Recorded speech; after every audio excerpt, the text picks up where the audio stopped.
Before I started this particular podcast, Gauge Illuminations, I worked for about a decade on Sirius XM Road Dog Trucking and used to host a weekend show as well, which gave the drivers and me a chance to unwind and kind of move past the rules and regs. I did a show about weird encounters on the highway, and it's the first time I actually encountered the story of Resurrection Mary. My friend Jerry Bowers goes by the handle of Diver Driver because he was actually a naval guy and was a diver as well before he got behind the wheel of a truck. He actually had a great uncle in Chicago who told him this story, and this is the version that the great uncle told and the version that Jerry told to me. He worked in Chicago, but he lived out in the Lincoln area, which is kind of an exurb just outside of the city of Chicago. And every night he would get off really, really late, and he would end up having to drive down Archer Avenue, which takes you through a very, very modest middle-class, lower-middle-class, working-class neighborhood with an industrial park and a forested area. But there's also a ballroom called the Willowbrook Ballroom. And it's a lonely drive, and when he would pass the Willowbrook Ballroom, he would every once in a while think he saw something, but he would just kind of drive on. Well, one night, particularly late, there on the side of the road, he saw her. Disheveled, not doing so well, shoes in her hand, as a matter of fact. And he was concerned for this young woman. So he pulls the car over and she gets in. And she doesn't look like she's doing well, and she looks a bit bewildered. And he's able to get out of the fact that her name is Mary, and she gives him an address in a modest but nice neighborhood in Lincoln. So onward he drives. But that's it. He sits there with this woman in silence. Any attempt at small talk, he gets no answers whatsoever. And as he tells it, by the time they approach Resurrection Cemetery, this young woman, Mary, slowly turns, looks at him.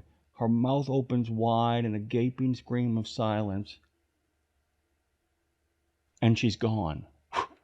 Disappears. He almost loses control of the car. Of course, he's able to finally stabilize himself. Well, he's not the kind of guy who's willing to let that kind of pass. He's got the address, so he drives to Lincoln. He gets to the house, knocks on the door, and an elderly couple opens the door as if they were expecting him with sad, wistful smiles on their faces. And they say, "You're here about Mary, aren't you?" Bring him in, sit him down, give him a cup of coffee. They say, "We know you probably have to steady your nerves. Mary was our daughter, and she loved dancing. And one night, she went dancing at the Willowbrook with a boy that she was interested in, and things went sideways, and they got in a fight. Mary was so brokenhearted at one more, relationship not working out that she decided to storm home and walk home on her own. And on that route home, she was hit by a car and killed. And she's been trying to get home ever since. The problem is she's buried in Resurrection Cemetery and she can't get any further." Resurrection Mary and the Hitchhiker myth are our first episode of Gauge Illuminations. By the way, if you're looking at this desk behind me and all over it, we got all kinds of groovy stuff. Board games dealing with the spooky, books dealing with the spooky, CDs dealing with the spooky. We're going to be talking about all of this kind of groovy stuff as we make our way down the highways and byways. A Gauge Illumination, by the way, in case you didn't know, is the dashboard glow. When you're driving late at night by yourself with only another person in the car, the gauge illuminations from which like the radio is a part of. The radio or your music player or your story player, where all those stories come from, sometimes late at night by yourself, or the passenger's telling you a story, or you're telling the story as well. As a matter of fact, the infamous movie The Twilight Zone, the one that actually got Vic Morrow killed, has a great opening scene that in many ways kind of captures what it is we're trying to do here. I would simply advise you to watch the opening with Dan Aykroyd and Albert Brooks. You get a really good sense of the action that's kind of contained in this particular show. We're going to be talking about urban legends, roadside legends, groovy places to check out that are a little bit strange when you're on the open road. We're a show for people who not only make a living on the road, but people who make a life on the road. And we'd like to join us in so many different ways. We'd like you to kind of check out our socials. We'd like you to kind of check out our podcast home. We'd like you to send us suggestions by email. Tell us the kind of stories you want. We're going to be having great guests on the show on a regular basis. Our first one, by the way, is 6-time Bram Stoker Award winner Lisa Morton, who not only writes great horror fiction, she's also a great horror historian. She covers stuff. Her new book, by the way, is about demonic possession, but she's written stuff on seances, on old movies, all kinds of groovy stuff. She likes all stuff horror, and she's going to be joining us today as well, too. Gauge Illuminations is about the stories we tell that tell us more about ourselves and the world around us than they often do about the particulars of what's spooky inside of there. So we're going to ask you to join us tonight and then every other night as we move forward on Gauge Illuminations. Come on back and we'll give it a shot.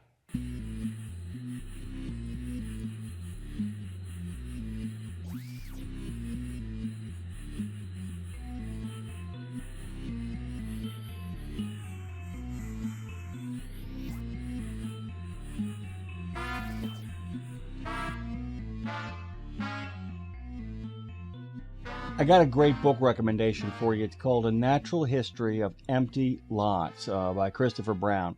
And the best way to describe it is to kind of just pay attention to the title.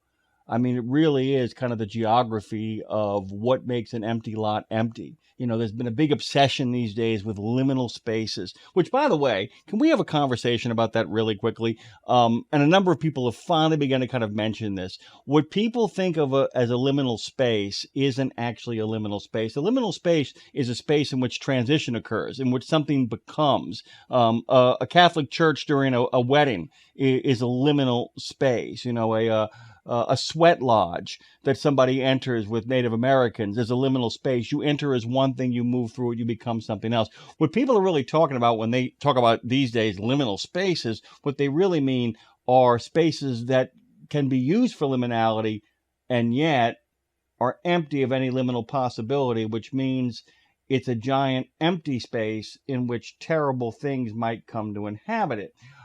In many ways, that's kind of the foundation of what an urban legend is. We're talking about Resurrection Mary, though, and specifically, but we're also talking kind of generally about the Hitchhiker motif.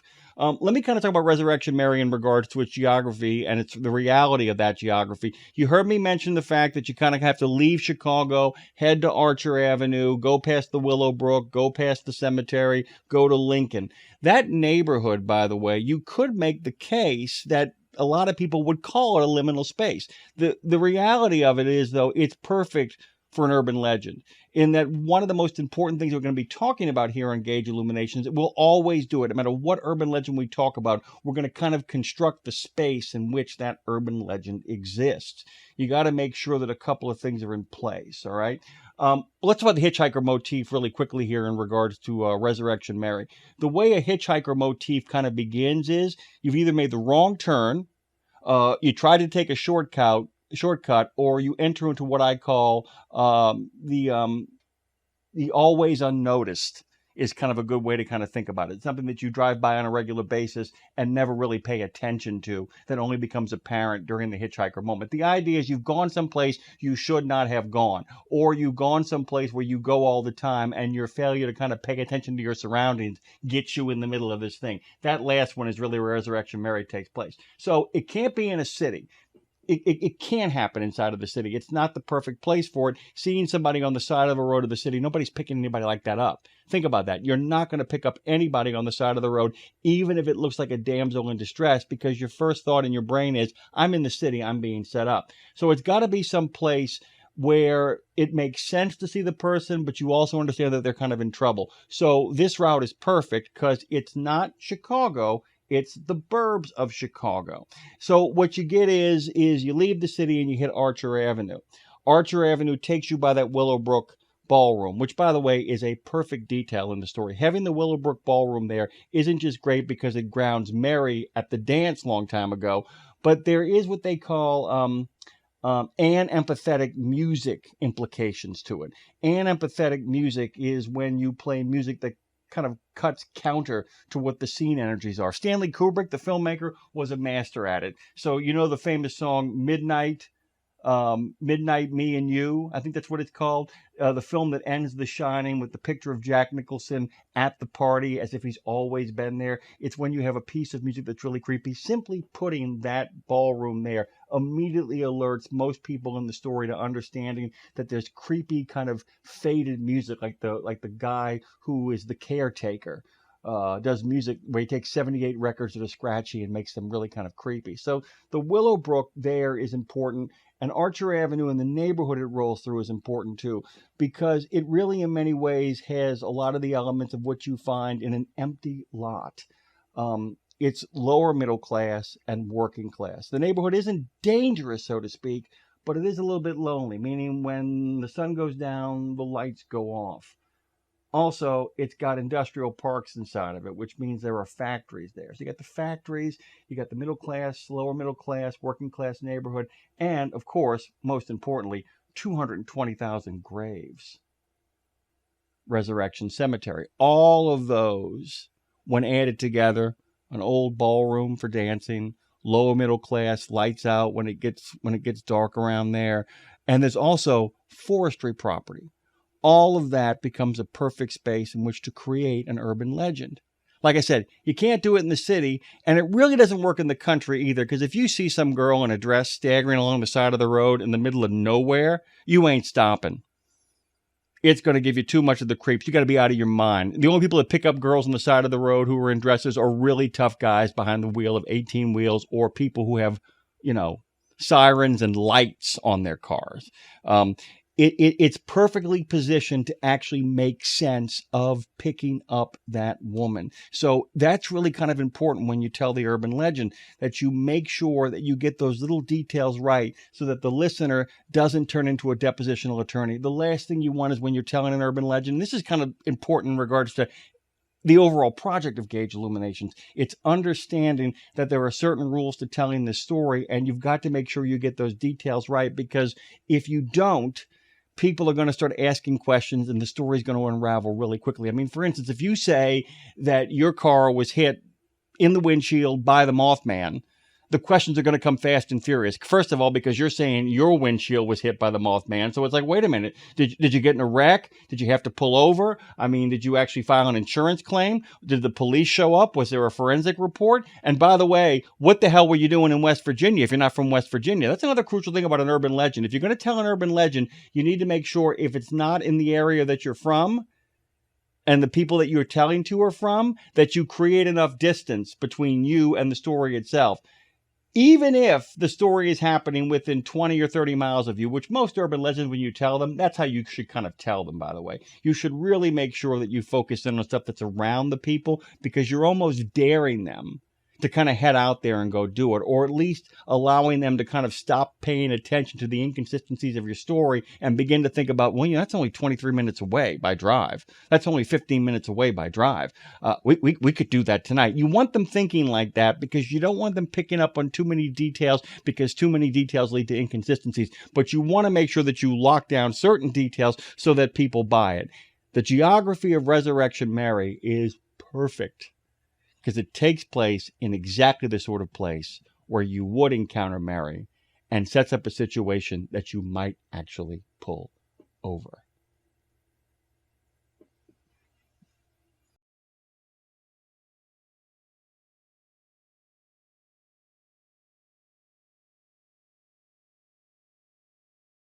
Tonight's episode of Gage Illuminations is brought to you by Neuropep. Did that four-wheeler just cut you off? Broker promised the load would be ready by yesterday? Sounds like somebody could use Neuropep. Neuropep now available wherever bad decisions are made. Neuropep. Stay awake. No, really. Stay awake. It's kind of funny, because by the time you guys are seeing this, I will have seen John do his thing over at Cafe Istanbul. And John Guidry, who, of course, is our producer and kind of runs this whole thing, I'm working right now on a piece that actually has a whole connection to Indiana. And I feel like that somebody's telling me something about either stay away from Indiana, or there's something about Indiana. John Lacambiere is a spoken word artist. He's much more than that. In many ways, he's a soul warrior, fighting the battle for love out there, not just in New Orleans, but all over the country, kind of telling tales. He joins us on Gage Illuminations.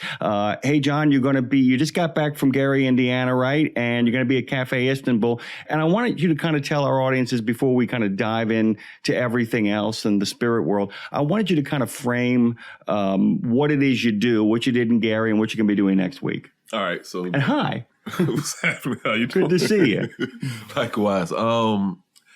Gary, Indiana, there was an event called Erotic Escapades. So I do spoken word in many variations. This particular show was an erotic spoken word show, so I talked about sex and BDSM and kink on stage. I love to talk about that in spaces of the Black community, for sure. So that's what I did in Gary. But in general, I talk about spoken word and about I talk about spoken word. No, actually, by the way, like I said, this show, we talk about how people talk. I mean, that's what we do. No, I mean, it's like you can't, because you got to be meta. I perform spoken word, not just talking about erotica, but I talk about all aspects of the human experience, be love, be it heartbreak, be it personal struggles, trauma, what's going on in the world in general, like politics and whatnot. So I try to touch on the whole full human experience, but drawing everybody back into that focus of love,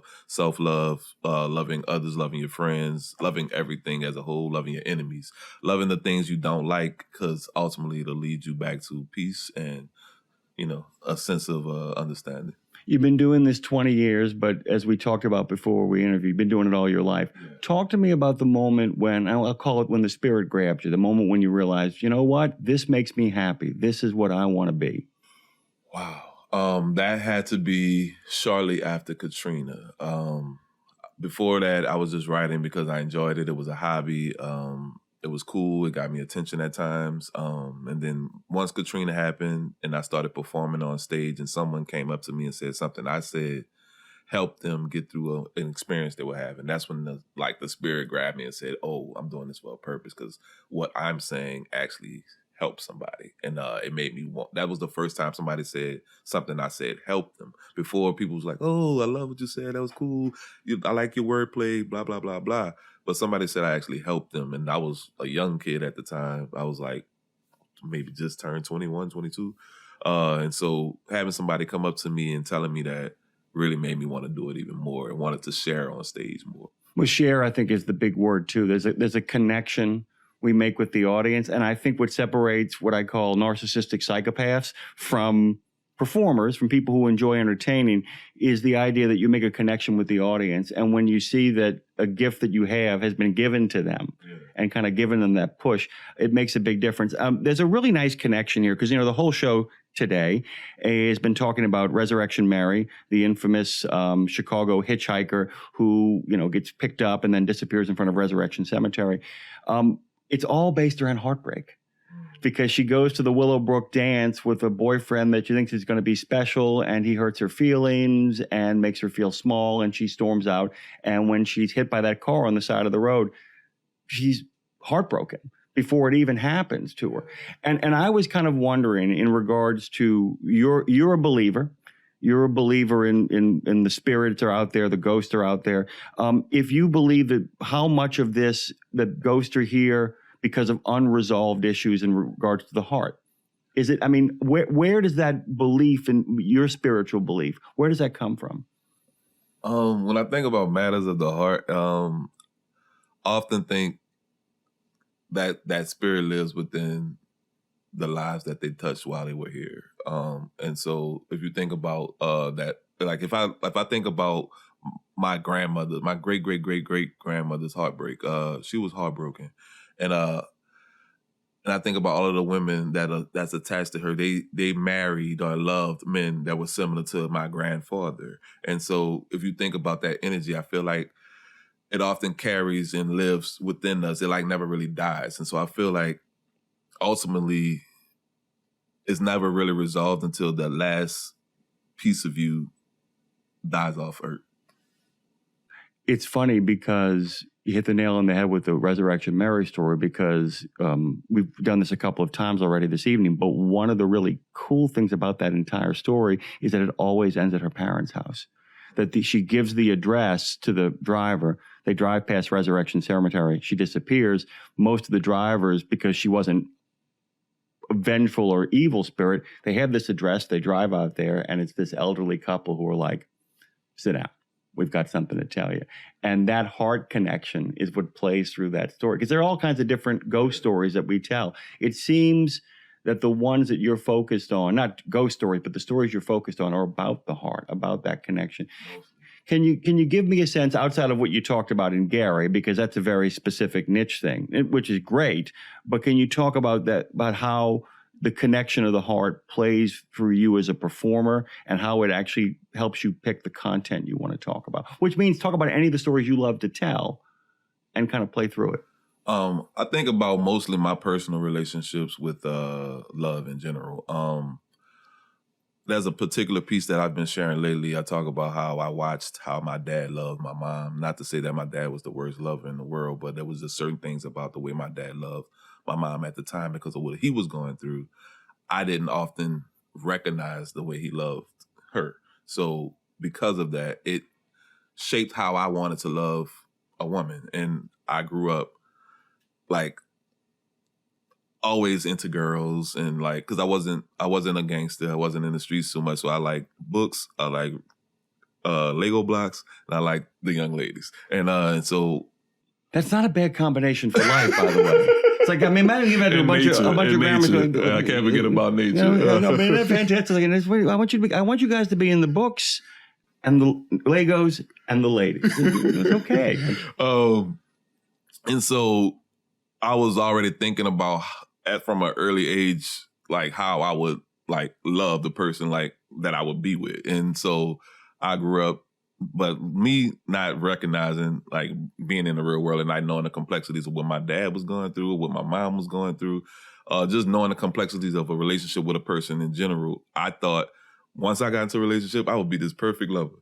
And then, you know, reality hit. I'm human. The people I was connected to was human. And so I went through these grand emotions of love and heartbreak. And I started writing about love and heartbreak at an early age because it was therapy for me, because I didn't necessarily believe in therapists and stuff like that. So my poems early on was about either the woman or the young lady I loved or what happened after that didn't work out.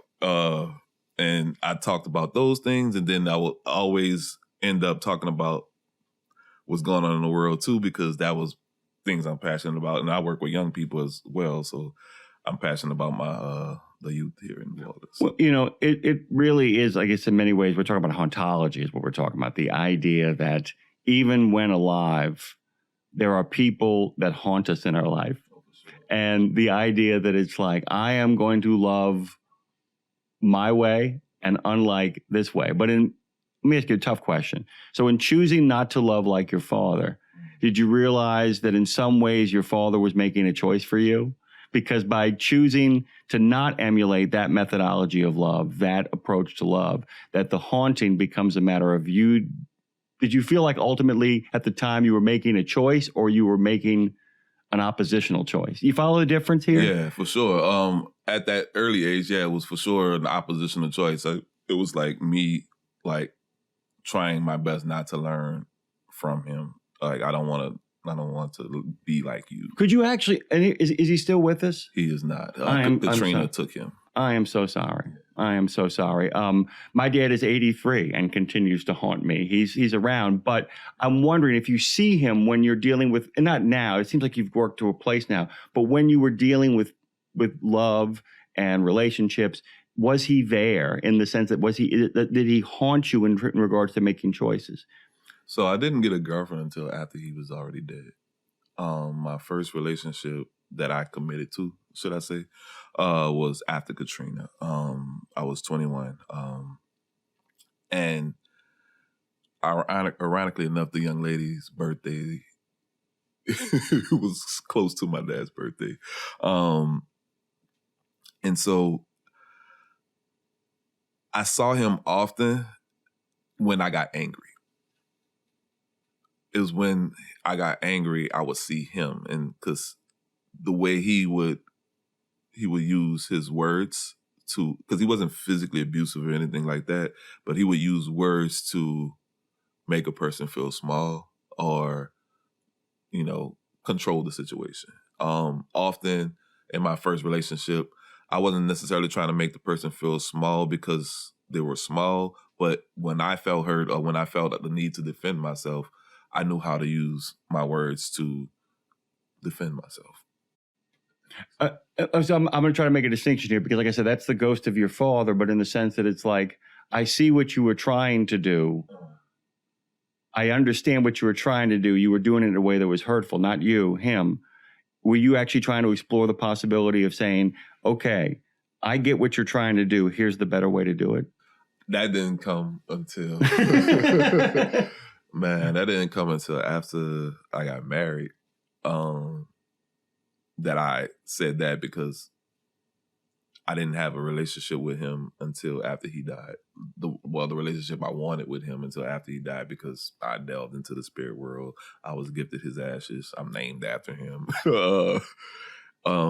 And so I saw the movie Coco, and after watching the movie Coco, and like that deals with a lot in the spirit world. And so it wasn't until after I cried really, really, really, really hard and felt like he was telling me, remember me. And it was then that I remember me. Yeah. There's a little Hamlet there. Yeah, that's from Hamlet, right? I left his ashes in the ex's car. And I was already with a whole nother person.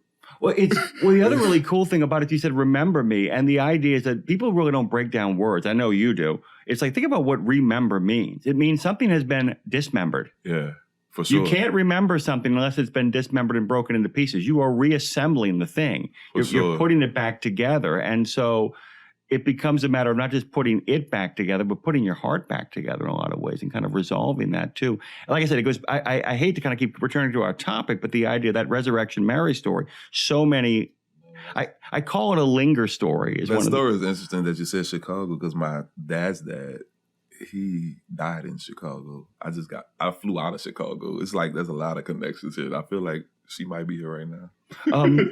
It's really funny. And I used to do a thing on the road. I used to do a thing on the road called Reads Across America, and I would ride in trucks often with Gold Star families. Yeah. One of the things that the guy told me was interesting was because he had reconciled what had happened to his son. He said basically his son stopped haunting him and he went from being a ghost to being a spirit.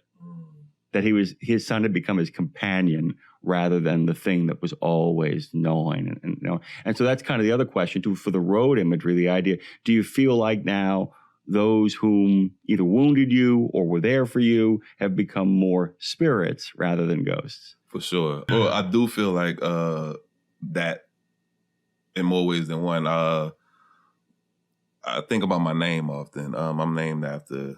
Boy, is that a haunting, huh? I'm named after my grandfather, technically. Me too. I never met him. My dad, he barely knew him and then found him in Chicago on his deathbed. So my great-grandfather died before I could meet him, although he was alive and existing while I was old enough to meet him. Didn't get a chance to do it, though. Then my dad, he died in Katrina. And so when I think about my name, I'm forced to often have this relationships with them. And so I was just recently on a road trip to Chicago, not this weekend, but 2 weekends ago. I drove to Chicago and I was under a tree, and I was actually talking to someone about how I felt his energy, my grandfather, that is, energy. And not because I was in Chicago, I was feeling it prior to.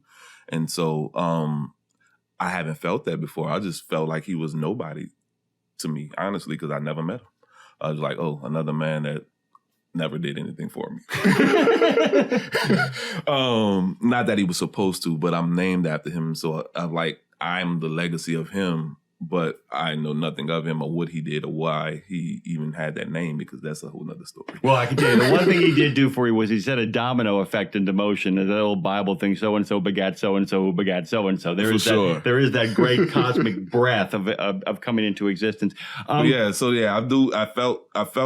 felt him under there. And then my dad, ever since Coco, I've been repairing our relationship. I love that, by the way, the idea that it's like so many people say, in the living years, the idea that it didn't get taken care of. But you say, oh, wait a minute. The one great thing about belief, and the one great thing is that we are constantly repairing those relationships because we're forgiving, but we're also apologizing and we're also understanding. I had a moment with one of my parents recently where one of them said to me, I'm so sorry we failed you. And my response was, because there was a place of peace, was, you didn't fail me. You didn't understand me. And I said, and how could you? I barely understood myself, and there becomes this kind of grace. I want to kind of get to some kind of creepy stuff because you actually do a lot of traveling. You do a lot of driving too, don't you? You do. Lots of road trips. Lots of road trips. So I have to ask, I'm going to buy you some time by asking the long form. I'll ask it in the quick form, which is creepiest thing you've ever encountered on the highway, strangest thing, oddest moment. It doesn't have to be just ghosts, but anything that happened on the road that you were like, oh, okay, wait a minute. Something's pushing me either towards or away from something. Oh, man. Like there's always a really, really bad storm when I'm going somewhere. It's funny because we do a little bit of a video for this show of somebody like trying to recreate the image of what we're talking about. And our friend went out there to go shoot video. And as she's backing up playing Resurrection Mary, it's at night on the horizon. You see the lightning flash. It just reminds you how easy. And with all the driving you do, I do a lot of it too. You understand, man, it's easy to get lost out there, isn't it? And I mean here and in your directional sense too. Have you ever seen a hitchhiker on the side of the road? Have you ever picked up a hitchhiker? Have you ever been with anybody that's picked up a hitchhiker?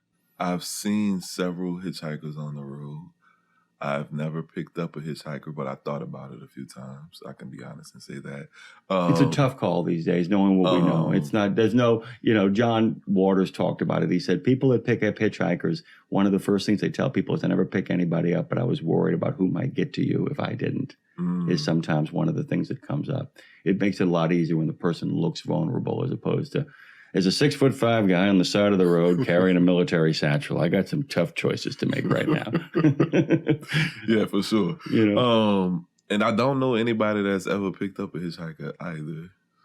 But so yeah, I've seen them though.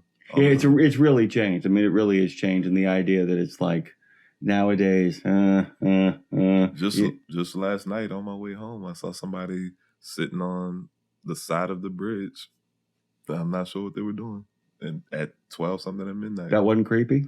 I just thought about it. No, I know. I just thought about it. That was creepy. But it's creepy, isn't it? I mean, the idea of the singular figure on the side of the road is like, and the fact even on the side of the road, it was the guardrail of the bridge, and she was straddling it.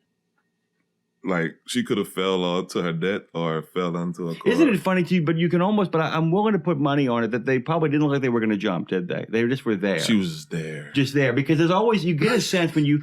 Isn't that weird? That's about the spirit. You can feel the energy of like this isn't right. Mm-hmm. This person isn't just looking over the bridge or killing a little bit of time, and you can't. She had something going on. Something was happening. Mm-hmm. Something was going on, and it kind of sets in, and it's amazing the number of things that if you see him, you go, okay. And if you think about him for about 30 seconds or so, you're like, I need to get home right now. I need to get around people who want to have a cup of coffee right now. I was like, let me get home. And what? By the time this hits the airwaves and podcast waves and all the other kind of waves, the show that you've got coming up over at Cafe Istanbul will already have happened. But I think the idea is really, really cool and really important to discuss as an artistic premise. So I want you to talk about that. But once you kind of land that plane, talk to us a little bit about your future plans for the rest of the year, what you're thinking about, what you're dreaming about. Gotcha. So when I say, again, full voice, and the artists being themselves and becoming, I really, really just wanted to have a show that didn't involve the open mic. It didn't involve, the stage. It didn't involve the theatrics of what's been happening in the spoken word community. Not that anything's wrong with that, because I love that. I love that, by the way. So you don't want what's been happening. You want what's coming. What's coming, exactly, and I feel like there's a spiritual awakening that's I've been feeling. There's been a shift in the energies amongst a lot of people. A lot of people have been going through a lot. A lot of people have been performing as a means to cope versus actually speaking what's really been going on with them. And I wanted this stage to be that space, like a group therapy session, basically, and ultimately, not only the artists, but those who come to watch it leave hearing something that they needed to hear. And so that's that piece. There's been a lot of talk recently about welcoming the stranger, both in movies that have been coming out and about all the kind of contentiousness in the country right now. In many ways, what you're talking about is welcoming the stranger, because you're talking about channeling the spirit of what's to come and meeting it, welcoming even yourself, the stranger of yourself to you. It's really cool. I'm sorry. For sure. Go ahead. Dig into this. Tell us what you got coming up after that. So after that, I'm not doing too many shows that I'm producing. I'm mostly doing my tour things. I'm working on an album right now, a spoken word album. So I've been performing in different cities and doing that. So I'm performing in October in several different places. First off, being Phoenix, Arizona, and then I'm hosting the event in Lafayette, and then I'm scheduled to perform in Columbia. It's a chance to go someplace else. And there's still a small chance. I'm still waiting on the people to configure the funds and get my flight together. But I might be performing while the Saints are in France. But that's still up in the air. John, it's a pleasure meeting you. You're welcome back anytime. Thank you, my friend. Thank you.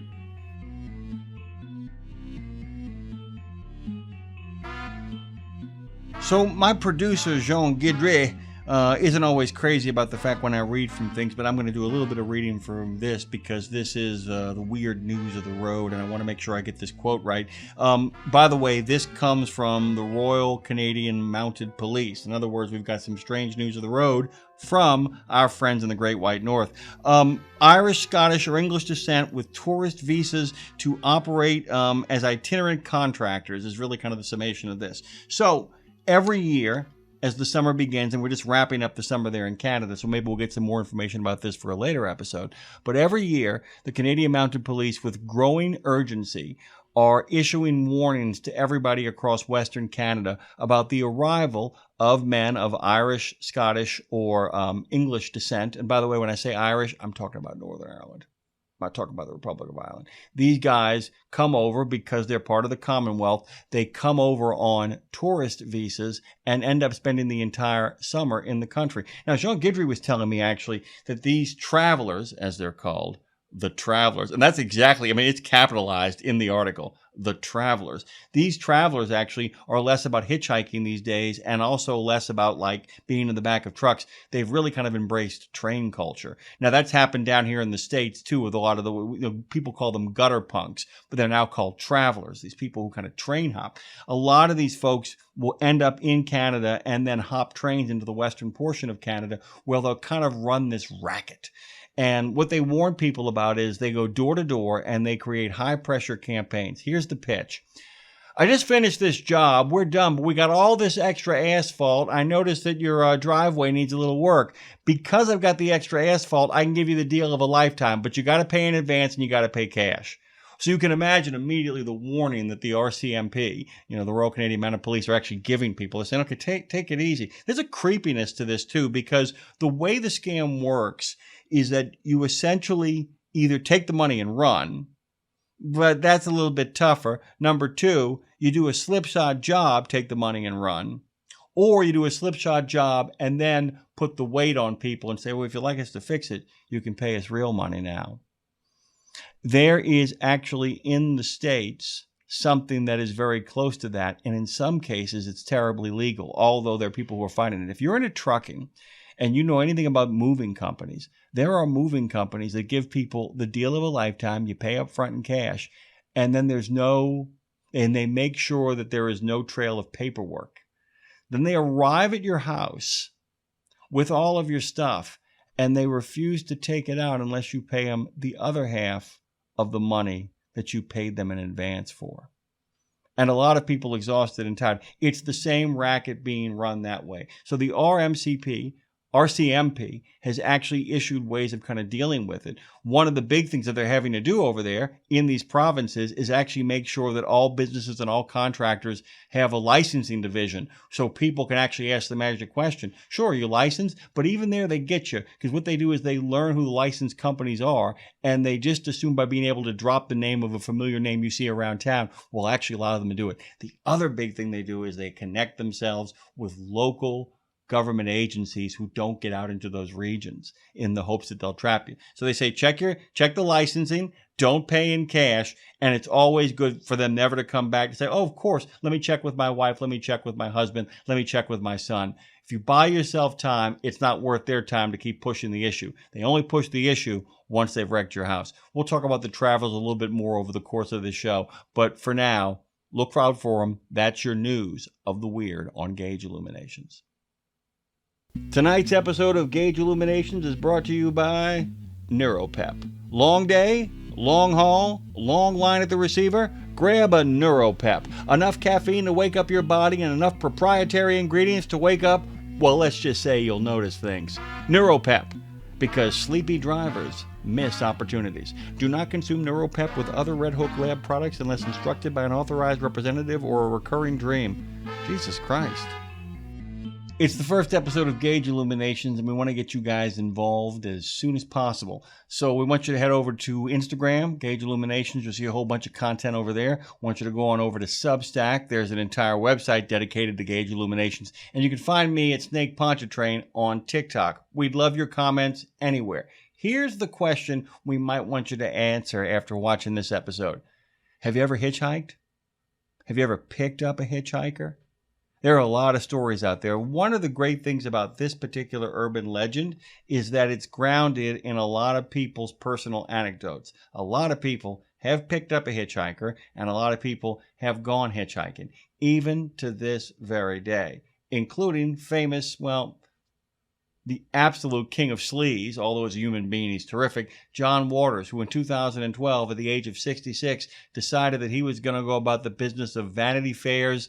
There's a band called Vanity Fair. It's spelled F-A-R-E, and they had that terrible song, Hitching a Ride. I mean, it's awful. The thumb goes up, the car goes by. That one. It's awful, but John Waters decided he would go from Baltimore to San Francisco. If you've got a story like that, or just a small kind of, anecdote that you want to spin for us, head on over to our socials. We'd love to hear from you. Okay, so if you spend any time on Reddit, if you spend any time browsing the internet, you're going to find that there are plenty of stories out there. One of the most famous ones, it's weird because you read these stories and a lot of people say that they did it, so they are actually putting themselves out there, but they're also putting themselves out there anonymously on the internet. There's a lot of stories of people telling stories about themselves, but the first one is one that the listener actually heard, the writer listened to on NPR. Okay, it goes like this. Guy's hitchhiking down the road, and he's picked up by a young, attractive couple, and they seem incredibly sweet. And the ride goes perfectly, and they bring him where he has to go, and he's able to get to a hotel, and he checks himself in, and as he sits down to watch the TV that night, the report comes on.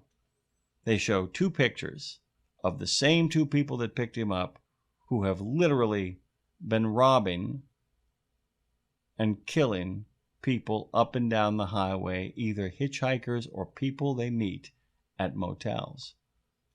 A week later, he finds out when they're apprehended that the only reason they didn't make room for him because there was no room in the trunk where there was a body they couldn't figure out a place to dump. There's a lot of people actually talk about their own experiences hitchhiking. There's one girl writes this incredibly long post about how she consistently got picked up, and almost every single person to a person told her when they picked her up, I know we don't pick up hitchhikers, but you look so vulnerable that I wanted to make sure that I got to you before the bad people did.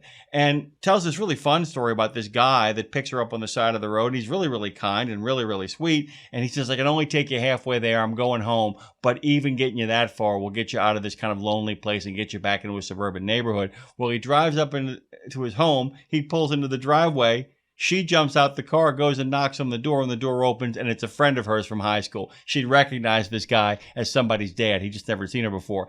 But she also makes a point that a lot of soccer moms picked her up, and she ends the thing by saying, man, those people were trusting. I could have killed a lot of soccer moms. That's the last thing she writes there. The other one that I really found interesting was the woman picks up a man on the side of the road. Let me make sure if I get this straight. Picks up a man on the side of the road, and Hitchhiker gets in, and the woman begins to talk really sweetly, begins to ask him about his day, said that he looked really exhausted and tired, said that he looked beaten down, asked him if he's hungry or wants something to drink. He, in fact, is. She pulls over at a gas station. She picks up a bottle of water. She gets him one of those sandwiches. They talk a little bit longer. They drive further down the road. He actually says, drop me off here at this gas station. I know you're heading the other direction from this point on. I can, probably find another ride or at least make some phone calls to my people. Oh, you know what I would love, though? Hey, can you give me, your address? And if you're not comfortable with that, give me your address at work. I'll send you the money for the gas because given where I know you're going, you were lovely. And it seems to me you've gone really out of your way to get me here. Well, she's a trusting soul. So she writes down her work address, gives it to him. Goes about her merry day. About a week later, a letter arrives. And it says, I just wanted you to know that I was fully prepared to kill you and leave your body in a ditch on the side of the road. But your kindness told me that God told me not to take your life. Further word of advice, don't pick up hitchhikers. If you dive into the internet, you're going to find plenty of that stuff. And I think that's why we started off with this hitchhiker motif. Because, one of the things that I established at the beginning of the show is when you tell these urban legends, a lot of them are just like, I mean, are you kidding me? The headless motorcycle rider of Elmore? The headless motorcycle rider of Elmore. I mean, let that land and think about that for a minute. People kind of go, they got to really be in the mood to hear that story. But a story about hitchhiking. Whether it's Phantom 309 and the hitchhiker picking up the hitchhiker being the person picked up by the deceased, or it's picking up the deceased in the case of Resurrection Mary, everybody has a touchstone to that. And even people who haven't hitchhiked often find themselves getting to a place where they thought about it, they came close to doing it, and all of them know somebody who has done it. It is a tradition that kind of runs through the American consciousness, as it were. And if you spend any time online, trust me, you will find more than one story of people that you can relate to or people that you know, even if you don't know them, who have put that thumb up, watched that car go by, pull on the side of the road, and jumped into that car, heading off to a future where they didn't know the destination.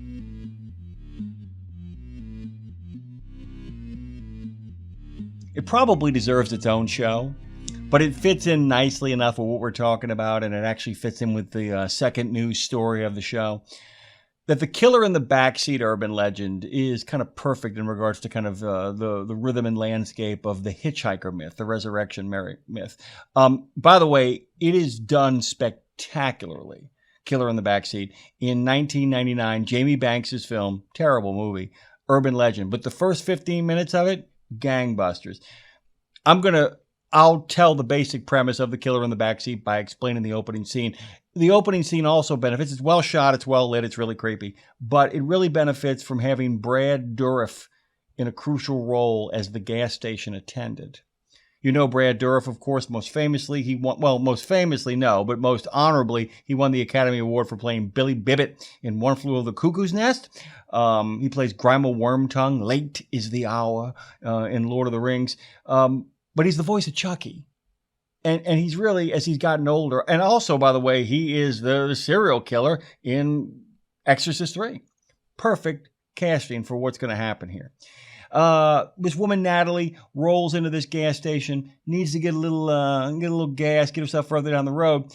And at some point while he's filling it up, he's stuttering. He's got that typical Brad Dourif wild eye kind of, is he concerned? Is he sizing things up? Is he ready to eat? What's going on? And puts the gas in, takes the gas out, and he gets really creepy. And he comes over and he says, I'm having a real problem with your credit card. I'm having a real problem with your credit card. You need to step out and come talk to me. And she's getting more and more nervous, and he keeps getting more and more insistent about the credit card not running, and she's not paying, and he keeps insisting, and they go back and forth, and they're shouting, and they're screaming, and she pushes him away, and she floors the car, and she drives off like a maniac, and he gets to his feet, and he's running like mad down the gas station way towards the road, and he screams, "There's someone in the back of the car!" And of course, it's a killer in the back of the car who decapitates her. The film goes rapidly downhill from there. it's a dynamic opening scene because it plays on audience expectations. We think that he, in fact, is the killer when it turns out he's actually the good guy. It's also kind of fun, too, because he stutters in the whole sequence, which, of course, is a callback to his Academy Award-winning performance as Billy Bibb. The Killer in the Backseat, like I said, it deserves its own show. I only bring this up because the other big news story from July happened around July 21st, 22nd, right around there. These two brothers, once again, let's make sure we get people's names right here. It is the news. This is Edmond, Oklahoma, after the big UFC fight they had there, right around the 20th, 21st. Andrew and Lance Dixon. Okay? Their story gives a whole new phrase or term to the term sleeper cab library. They drive home after the big fight. They make it all the way back home. Andrew puts the car in park. Lance gets out the car, and as he goes to turn to go in their house, he looks in the back, and he realizes the tarp in the back starts moving. What in the name of sweet Jesus is going on? And he basically tells his brother, hit the horn and keep your hand on it. He buries his hand on the horn, and the guy pops up in the back. Oh! Some drunk, before the fight had ended, had staggered out of the UFC fight, not knowing where he was, crawled into the back of the truck and passed out, and actually made the trip all the way back to their home. They're like, are you okay? I'm fine. Did you sleep the entire time? Yeah, what's going on? Where am I? He tells them where he is. He says, oh, that's not too bad. He takes out his phone. He makes a phone call. He gets picked up and driven home. This brings up a really interesting question I would love to hear from people on social media, by the way, in regards to that particular phenomenon, not the killer in the backseat. Have you ever driven anywhere and discovered that, oh, this is really cool. I just thought of something, Jean Guedry. I don't know if you know this, but the famous Chappaquiddick incident where Ted Kennedy had Mary Jo Kopechne in his car and the car went off the bridge and the bridge went in the water. And while it was in the water, he attempted to dive to save her, but then he couldn't, and he kind of swam away and didn't tell anybody what happened for days, and it ruined his presidential chances. The whole premise, by the way, of For All Mankind is that the Russians land on the moon before Chappaquiddick, so it never happens because Kennedy races back to Washington, D.C. There is a theory, and this is a good place to end our news segment, from Edmond, Oklahoma, by ending up back in the nation's capital and up in Chappaquiddick. There is a theory that, in fact, one, Kennedy was not driving. His cousin was. And that two, Mary Jo Kopechne had passed out in the back of the car. There is evidence to suggest that she was not a passenger in that car in regards to the driver thinking that she was, that she had simply passed out in the back of the car on the seat. It's worth kind of digging into. Give it a look up. But in the meantime, head over to Gage Illuminations on Instagram. Head over to Snake Pontchartrain on TikTok. Find all of our socials. They're all over the place. And when you do, make sure you leave a comment if anything has ever gotten in the back of the car, the cab, the truck, and you weren't aware that it was there. Tonight's episode of Gage Illuminations is brought to you by NeuroPep. Coffee gets cold, NeuroPep keeps you hot. Whether you're headed to Wichita or trying to survive dispatch's latest head scratcher, crack open a can of NeuroPep. You'll be alert before you take that first sip. NeuroPep contains caffeine, vitamin B, taurine, and ingredients whose names are difficult to pronounce and inadvisable to translate. NeuroPep. Stay awake. You hear me? Stay awake.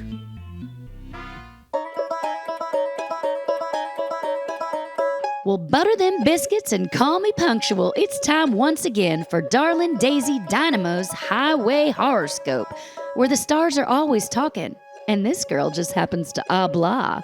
This month belongs to Virgo. Now, I know what folks say about y'all. Such goody two-shoes, you're liable to iron your blue jeans before mowing the lawn. They say you're so proper, you're too big for your britches. Well, bless their little hearts.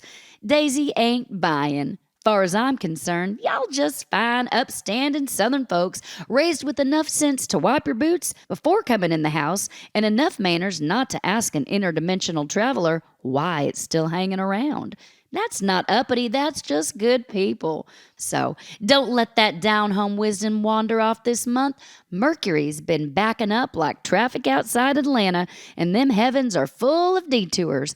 That means Virgos are going to notice little things other folks miss. Tire tracks that stop where they shouldn't. Exit signs with towns that ain't on the map. A billboard that's fresh as paint one night and gone before sunrise. Here's the important one, sugar, so listen close. If you're driving after dark and you see another vehicle coming towards you without its headlights on, do not flash your lights. Know you're trying to be helpful. Know your mama raised you right. But just keep driving, because every now and then it isn't a driver who's forgotten their headlights. And you might not like where that return flash takes you. Sometimes another road, sometimes another year, sometimes it's somewhere folks don't put on maps anymore. But don't you fret, the road gives warnings because it still likes us. Here's your exit ramp. Before your next trip, put a bit of honey in your pocket. Don't eat it, don't unwrap it, just carry it until you get home. If it's gone soft when you unpack, you've stayed on the right road. If it's just gone, well, maybe don't ask where it went. Your lucky number is 8. Your unlucky companion is anyone who says, I know a shortcut. If a stray dog looks you dead in the eye at a truck stop, stare right back, thank it for its service, and keep on walking. Good manners still count. Now, let's check on a few neighbors along the Zodiac. Leo, just because everybody's watching you doesn't mean they're all people. Libra, somebody offers you homemade peach cobbler at a place that hasn't hired a new waitress since 1979? Well, you tell them you're watching your figure. And Scorpio, quit picking up them shiny things off the shoulder. Just because it's in the world now doesn't mean it's always been. Well, that's all the stars have whispered for this month. Remember, asking the right questions will get you a long way down the highway, but sometimes the best thing you can pack is enough sense to tend to your own porch after midnight. Until next time, keep them 2 eyes on the road and your third one on the sky. You never know who's watching back.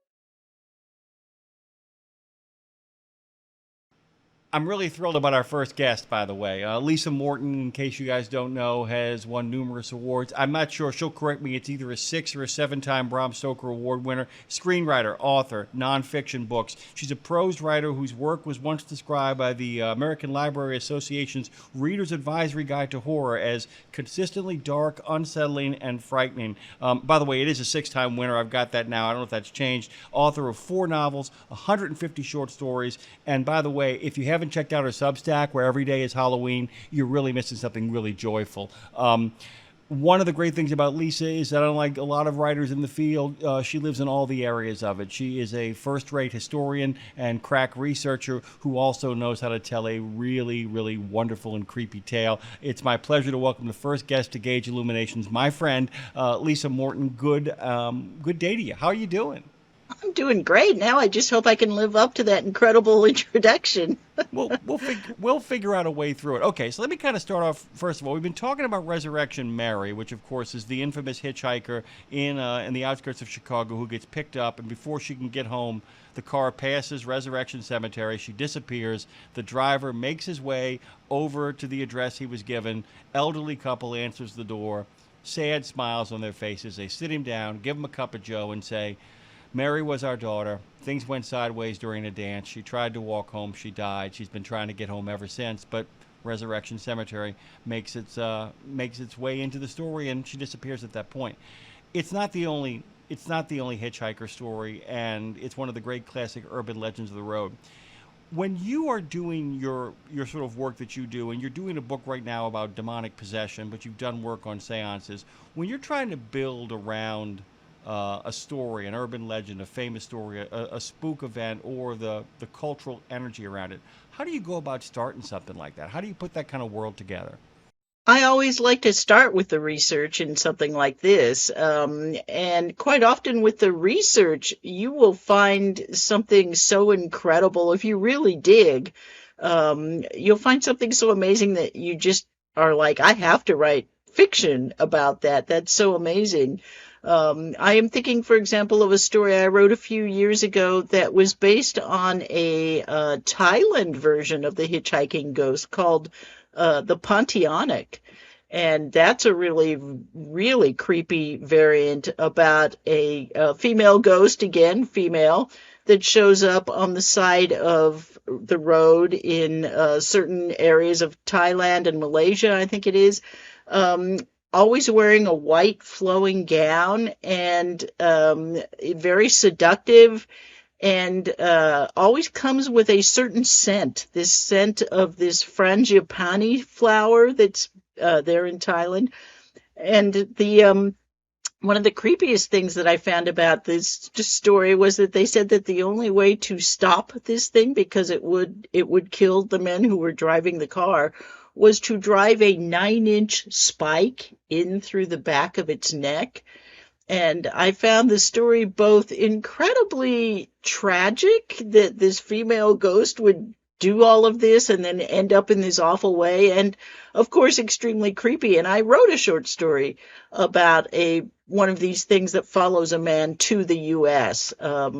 So something like that, you can always start with the research and just pull some fact out of it that you can build a whole short story or even a novel around. One of the things, and I was thinking about this, I've been digging through, as you probably can guess, because each one of our episodes is going to be dedicated to one of these kind of famous stories. And you bring up a really good point. You can also find cultural equivalencies all around the globe about them. I always kind of think about them as having a twist. And I'm at the point now where I realize that, I can give away the store. I have the idea of doing the story again, telling it exactly the same way I told it, except at the end, it turns out that Mary's not the old couple's daughter. They, in fact, murdered her. She's trying to tell people who the people that murdered her were, and then the ultimate twist being that the guy who goes there is actually a paranormal investigator who knows exactly what's going on and has come to stop them from continuing to lure men to their house to kill them before anybody can discover the truth. And all of that points to the fact that none of it's real. I mean, this is what you talk about. The idea is like, look, I mean, there's a basis of reality to all of these stories, but at the core moment, they're so assembled that while they might have a true point to them, they're not, the story itself isn't true, if that makes any sense. The story itself, the ones that people tell, nobody's ever told a true story about this. I don't think they have, but there's a kernel of truth at the back end in the beginning, and it seems to be told, as you point out, there's always a moral lesson involved. It seems the moral lesson of yours is for men to kind of control their wandering eye.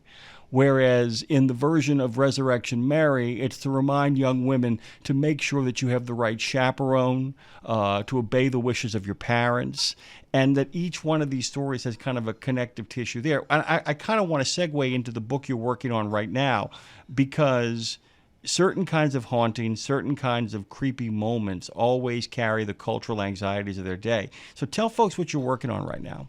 My current book is going to be a history of demonic possession. It's called My Name is Legion, The Strange and Terrifying History of Demonic Possession. It goes all the way back to the Babylonian and Mesopotamian peoples, comes forward through the classical world into the early Christian church, through the later Christian church, and right up into our 21st century, when the number of people who believe in demons and who believe in the power of exorcism is kind of astonishing. I am kind of, I have this kind of theory. I was working on something today about the JFK assassination. Trust me, I'm going someplace with this. And William Manchester once said that the reason why so many people believe that JFK was murdered by a cabal of, right-wing transvestites, CIA operatives, and Cuban insurrectionists, is that it means that he died for something. That if in fact he was killed that day in Dallas by a vicious cabal intent on stopping what the poet Robert Bly called a genuine kingship in this country, then it means there was meaning to what happened, that it wasn't just a senseless, ugly act where the president had his brains blown out all over his wife. It seems to be the same thing in regards to demonic possession, that is carried forward because, mental illness, people going through terrible schizophrenia, terrible emotional conditions, it just seems so awful and ugly and just another nasty thing that life has to deal out. But if, in fact, demonic possession is real and people really believe in it, and it is real, if it's the old Descartes rule that if there is an evil demon out there doing terrible things who has not somehow managed to conquer all of us, it also means God exists. That it actually means that the world has a point to it. And that, I don't know if you ran into people who actually kind of, not relish, but take comfort in demonic possession because it means there's somebody out there battling something good. Throughout history, you certainly do find that element of people who do want to believe it. And in fact, it's interesting that when we get into the New Testament and Christ is performing these exorcisms, the very first ability that he grants his apostles is the ability to cast out evil spirits. It's not healing. It's the ability to exorcise demons. So obviously, right from the start of the Christian religion aspect of demonic possession, it has been a major way of reinforcing faith, of reinforcing your belief in the power of Christ to triumph over evil. And it's also interesting that if you look at demonic possession before Christ comes along, it's very, very different. It's not about that at all. It's about disease.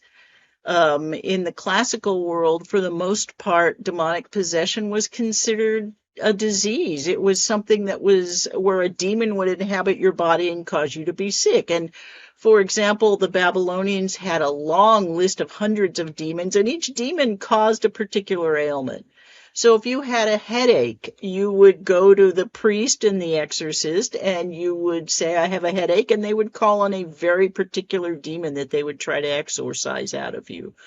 But when we get to Christianity and Jesus Christ and the New Testament, it becomes something very different, and it's all about reaffirming the power of faith at that point. It's interesting, too, because like all great collaborations, those seem to kind of run concurrently. One doesn't displace the other, because so many now possession movies, possession stories are famously kind of that the sickness becomes the harbinger of it. That the idea that people get sick first, people will get a terrible cold, people will get hives, people will get scars on their bodies, they won't feel well, they'll have a perpetual headache. That it's always a kind of a sickness kind of settles into these people, and it's as if, like I said, people have all these bits and pieces from the Babylonian stuff to the Christian stuff, maybe to kind of some Eastern influences as well, and all of it seems to kind of meld together to create this vast network of symptoms that often kind of pop up with that. And of course, like everything else American, we tend to take all of it and kind of put it into a melting pot. Are there still traditions of possession in the world that kind of fall more in the Babylonian sense than they do in the power of Christ compels you racket? The whole idea that disease is caused solely by demons has pretty much been kicked out by modern medicine, and that's true all over the world.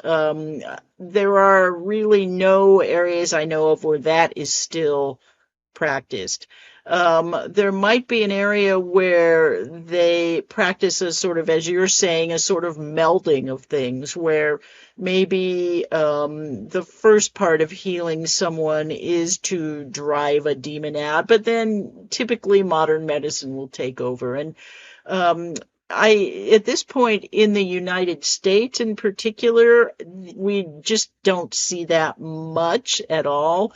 It really has become here a way of reaffirming faith in your particular church. It's interesting to me that it's now practiced routinely in the mega churches, where they will have these mass exorcisms of 10,000 people at a time, and you'll have dozens of people suddenly rolling on the floor and frothing at the mouth and speaking in tongues. And the one of the things that surprised me about these mass exorcisms was that in many of them, the exorcist, who will consist of both a sort of preacher who is on the stage speaking into the microphone, but also ushers who are positioned throughout the audience, will be pointing out people and calling particular demons out. It's not just all the devil is in charge here. It's like, hey, that guy is Beelzebub. That guy's got Asmodeus. That guy's got Belial.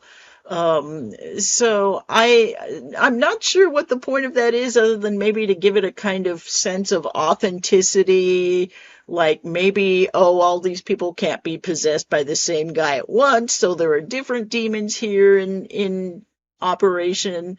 That was something that I've been reading about that has surprised me, and I'm still kind of investigating that part of it, by the way.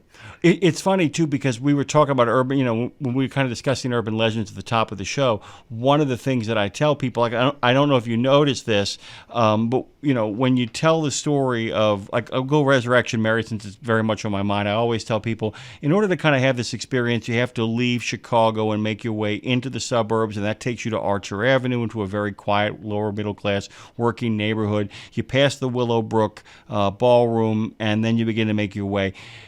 And then you're headed towards Lincoln, is where you're ultimately headed. One of the reasons why we talk about the suburbs, to the experts, to the Willowbrook Ballroom, to Archer Avenue, to Lincoln, the township, is that accumulation of details, that specificity, grounds it in a sort of, oh, you know your stuff. And I was kind of going over the JFK thing, too. At the beginning of Donald Sutherland in that movie has this great monologue, but he spends the first 5 minutes explaining all the operations he ran in Cambodia and Laos, or wherever he ran them. But he sets up his credentials. And I think you're onto something, too, that if you're saying Belial and Lilith and Asmodeus and all of those names, you're kind of really constructing that you are an authority on it. And therefore, if you're an authority, you have the power of Christ to compel everything out of those people. I'm just kind of upset at the fact that 10,000 people were possessed by demons and none of them were. That's the other question. Have you found out, were people not aware of it? Did they walk in and be like, oh, that's why I'm being an asshole? I understand now. It's really Beelzebub. I'm not being glib here. Do people in this environment not know that the devil's gotten over the fence?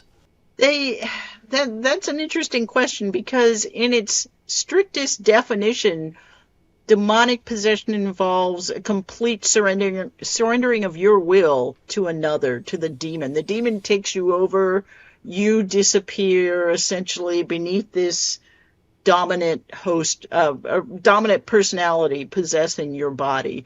And there are stories of people saying exactly what you are suggesting, which is that they didn't know that they have a demon. And in fact, I was just researching one that goes back to classical Greek times, of a situation like that, where someone who was considered to be like the town drunk is confronted by Apollonius, who was one of the great sort of healers in the Greek tradition. And Apollonius says, no, you've got a demon. I'm going to get it out of you. So, yeah, that there is a tradition of that, but it's a little bit kind of flying under the bigger picture of you surrender your will to something else, or something else takes you over. You perhaps don't voluntarily surrender your will to it.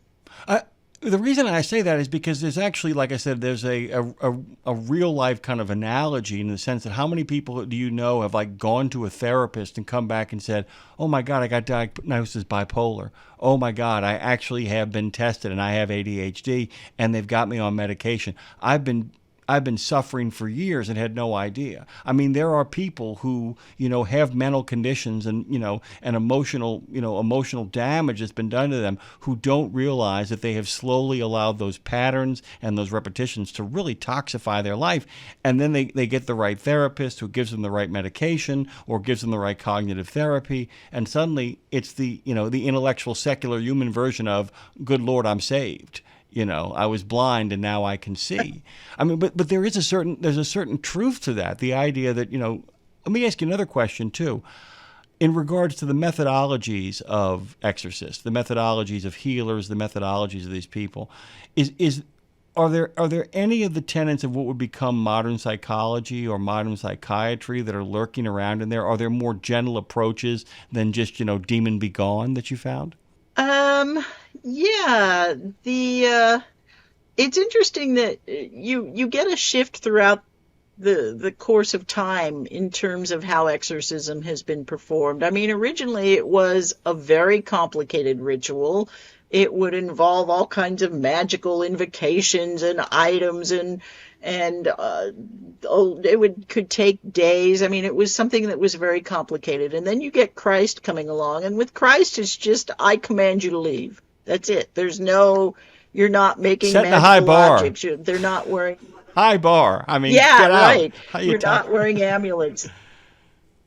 And then I think later on you get a sort of mix as modern medicine and psychology start to come into play. We do see that starting to kind of mesh with the idea that the power of Christ can drive these things out. And I think one of the brilliant things about The Exorcist is how it mashes all of that together, where it starts with the whole medical examination of her, and that turns out to be just as gruesome as the actual possession. And that was one of the genius things about that movie, and one of the reasons it became such a cultural landmark, I think.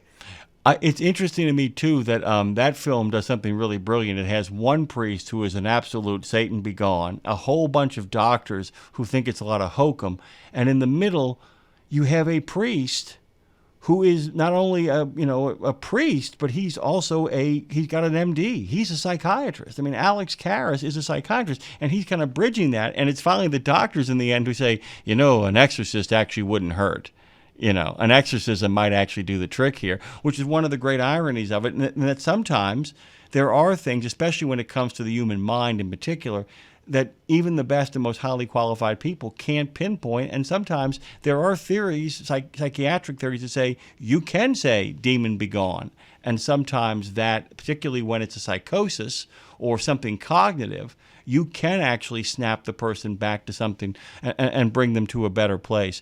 I was kind of curious as well, too, in your research. You mentioned Belial and Beelzebub, and I keep thinking about Lilith as well. Were there any demons that you kind of found about from the Babylonian times or the earlier times that really kind of captured your imagination? Were there ancient demons of earlier days? And then, by the way, I want to ask you that you and I are going to sit down and figure out a Hitchhiker story with a demonic possession in it. But was there one demon in particular, outside of the big man himself, that captured your imagination? There's an ancient Babylonian thing, which is a kind of cross between a ghost and a demon that I find really interesting. It is known as either the Akimu or the Atimu, depending on the translation. That translates, the word translates to the Caesar, Seizer, a thing that seizes you. These Akimu were really, really scary. They were related, I think, to skin. So if you had a particular skin problem, your priest or your exorcist would probably say, it's the Akimu, we need to banish this thing. The banishment for the Akimu was really strange and interesting. It would involve not tying. There was a belief that witches were often involved with putting a demon into someone, and they would do this by tying knots in a rope. So an exorcist might proceed with getting that Atimu out of you by taking a length of rope and untying knots. And sometimes some of these rituals got kind of gruesome too, where they would sacrifice an animal, and then they would flay the animal's skin and actually lay it right on top of the person who was supposed to be possessed, with the idea that the Atimu would go into the skin. And then they would take that skin and run off with it and destroy it in some fashion. And so now the demon is out of the person. But the Atimu was interesting to me because it came up in my research for both demons and ghost. It was this odd sort of combination of both. I don't know if you have an answer for this, or even if you gravitated towards it. Was there a particular area of the world where there was, per capita, the most possessions, or widespread? I mean, like I said, if you go to a mega church where they're just kind of casting Satan and all of his, followers out in the that's kind of mass production. But was there a place where exorcism was a more regular thing than it was in other countries or regions of the earth? Or is it all kind of a regular recurring phenomenon in all of its incarnations? It's not found everywhere. It's common but not completely universal. For example, Islam is interesting because the Quran does not have technically any indication of possession. It has sort of demonic creatures called the jinn, and the jinn are like demons that can be either good or bad. But in popular culture within Islamic areas, people believe that the evil jinn can possess them. And it's become almost a plague, I guess, in certain areas. I think that areas that are heavily Christian, though, are probably the ones where you see the most complaints of possession just because possession is such a sort of central tenet of Christianity. As I mentioned before, it is the first gift that Christ bestows on his apostles. It's a very central part of early Christianity, and I think that kind of makes Christianity the only religion that has this as a very central part of its belief system. We're talking with celebrated author Lisa Morton. We've been talking about her upcoming work about demonic possession in all of its forms and fashions, kind of a history, actually an actual history starting with the Babylonian times. We're going to shift here, though, to kind of talk about the way stories get told. You have won numerous awards. You've got 4 novels, 150 short stories under your in your portfolio. Can you talk a little bit about how the research that you do informs the writing that you do? And can you also talk a little bit about you talk about, a hitchhiking story. Have there been other urban legends, other roadside tales where you've either taken a run at writing about them or where you've, maybe given your own version of that? I think my Pontianic story is the only time I've done like the hitchhiking ghost. I've certainly done plenty of stories based on my ghost research. One of my favorite ones was a story that appeared in a collection I did called Monsters of L.A., and I did a haunted house story, but I thought it was interesting to have the house be the narrator. So the house is saying, I just have all of these spirits of people here inside of me who have lived with me, and now these idiots are coming in and trying to take this stuff away from me, and it's my personal stuff. And so that was something that was fun to flip around. I actually am working on a story right now. I was recently invited into an anthology where the theme was loneliness. And because I have been doing so much digging into the story of Legion, I thought it would be interesting to do a short story that's a sort of sequel to that, which is this man who has 2,000 demons inside of him, because that's the number that's given in the Bible. Suddenly the demons are cast out of him, and I couldn't help but wonder if that man wouldn't suddenly be very lonely. So my story is actually going to investigate that. So, yeah, I'm always drawing on research to turn it into fiction. It's interesting, too, you bring that up, because I keep thinking about the idea that it's like people who suddenly find themselves after they leave an abusive relationship are incredibly lonely. And we sometimes realize why people who are often not willing to leave abusive relationships because they feel alone, that they'd rather be with somebody than nobody. And there seems to be a real kind of connective tissue there that often in the stories of possession that I know, and probably you in your research found it, a lot of these people were isolated. A lot of these people were lonely. A lot of these people felt left behind. I don't know, maybe there are stories of like the kid who had everything and was a good spirit with lots of friends and a real high place in the community suddenly getting possessed by a demon. That story might be out there, but it always seems like these demons prey upon the least of us, those who have lesser prospects, those who are on the fringe of it all. And I think it's fascinating. You'd be kind of talking about a story where it's like, what happens? I miss my demons, and there are people who actually talk about that metaphorically. I miss, there are people who give up drinking, give up wine, women, men, song, all of it, give up their predilections. And they say, yeah, I'm glad to be here, but I miss them. I miss those days. And it's kind of a fascinating thing. So you're going to do the anthology, and you got this book coming out. Is there anything else? Do you have a white whale that you've been tinkering with? Any big story, big novel, anything that's just kind of sui generis that you've been kind of tinkering around with recently? My agent is trying to sell a novel for me, and so we are waiting to find out some good responses on that, fingers crossed. And I had a meeting last week with some lovely film people who I hope are going to turn one of my short stories into a movie. I don't want to talk any more about that yet because it's still very early. But fingers crossed that will happen, because it's one of my favorite stories, and these filmmakers are fantastic, and it would be a real dream come true. You know, it's so interesting to me, too, because I think about, I don't know if you are aware of this, but how much of what Kubrick, when he was making movies and adapting books, how many of those books were either short stories or incredibly short novellas. I'm always kind of fascinated at the number of people who don't go to the short story form looking for plots for movies more.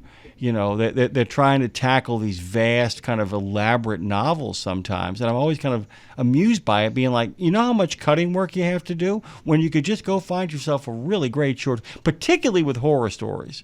Because I was thinking about that the other day, that that so many horror stories, so many urban legends in and of themselves, okay, so let's just say you write a horror story that's 15 to 35 pages. We'll make that kind of the game we're playing here. That's a treatment.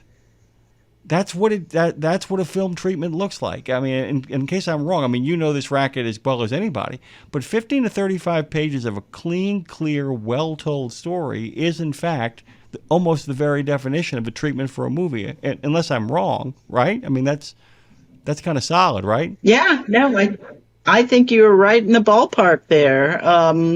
And one of the exciting things about working with really good filmmakers, as I hope this will turn out, is that they have their own ideas that they want to bring to the story. And like I said, I've never had a good experience with that kind of film, so I would love to have one of those and see this proceed forward.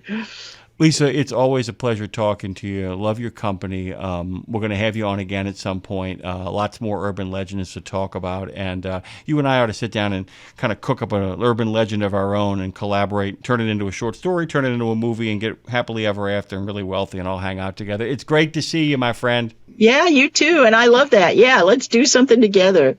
Lisa Morton, guys, you of course know that NeuroPep, which keeps you awake on those long drives, is a sponsor of Gauge Illuminations, and we'll be back after these messages. Tonight's episode of Gauge Illuminations brought to you by NeuroPep. NeuroPep, proud sponsor of America's professional drivers, overnight stalkers, emergency room nurses, insomniacs, graduate students, raccoons, and a sinister mechanic named Larry. In short, America, stay awake, stay alert, stay NeuroPep. No, really. I need you to listen to me. Stay NeuroPep.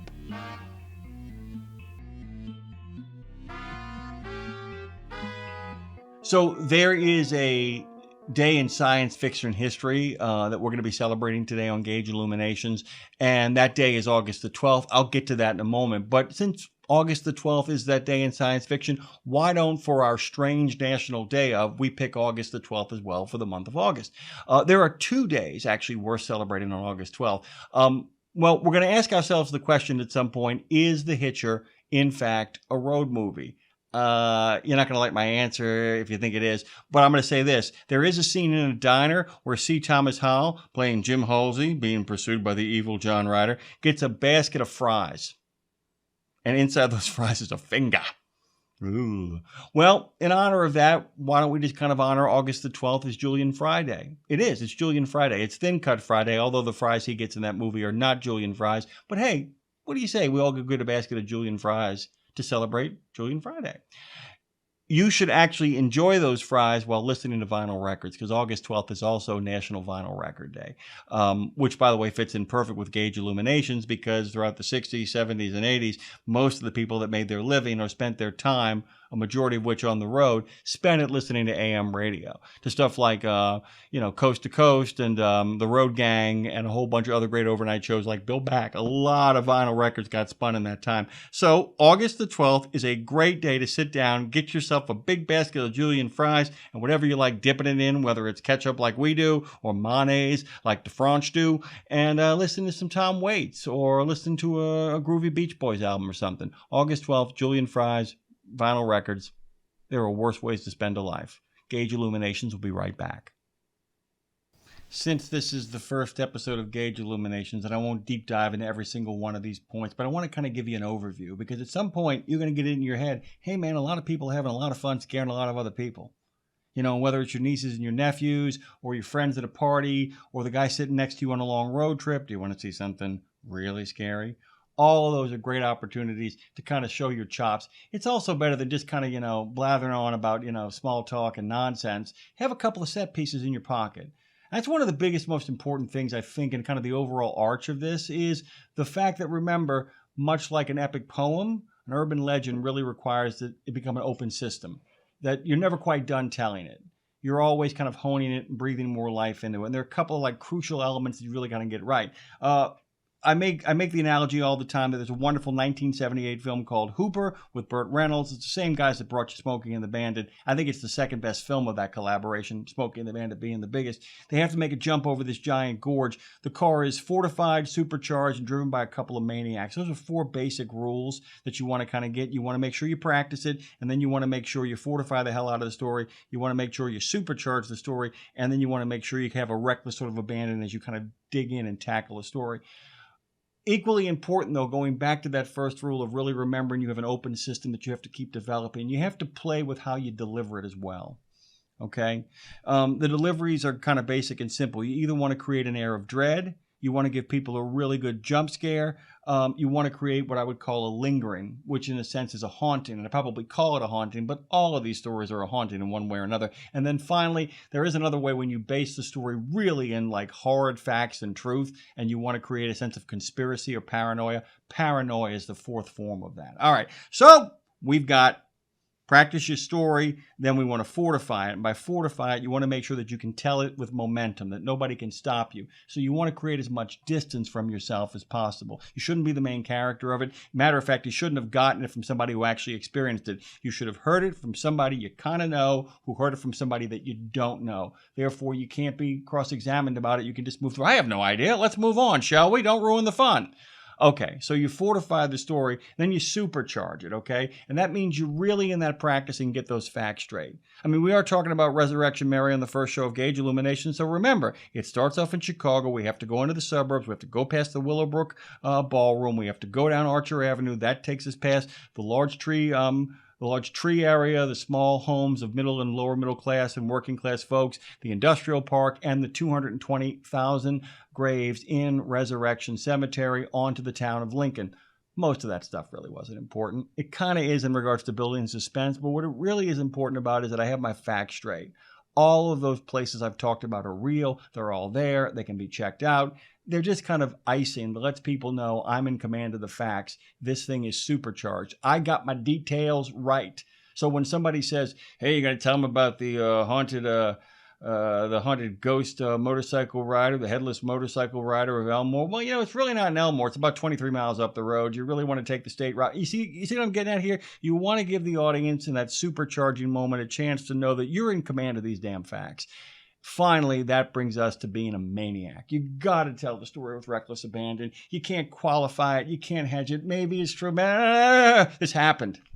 Look, I know Jerry. Jerry Bowers is a friend of mine, and if he says it happened, it happened. So basically, I'm vouching for Jerry's character, but you can't ask Jerry a question, because what I'm going to tell you right now, and this is important, so if Jerry says it happened, and it went down, which means driving as a maniac, when you tell the story about the body under the bed in the hotel room, you got to actually make sure that people can smell that hotel room as that story kind of unfolds itself. If you're going to tell the tale about the Mothman, then you got to make sure the Pleasant Point Bridge accident is as gruesome as the details provide. You cannot worry about triggering sensitive souls. That is a terrible mistake.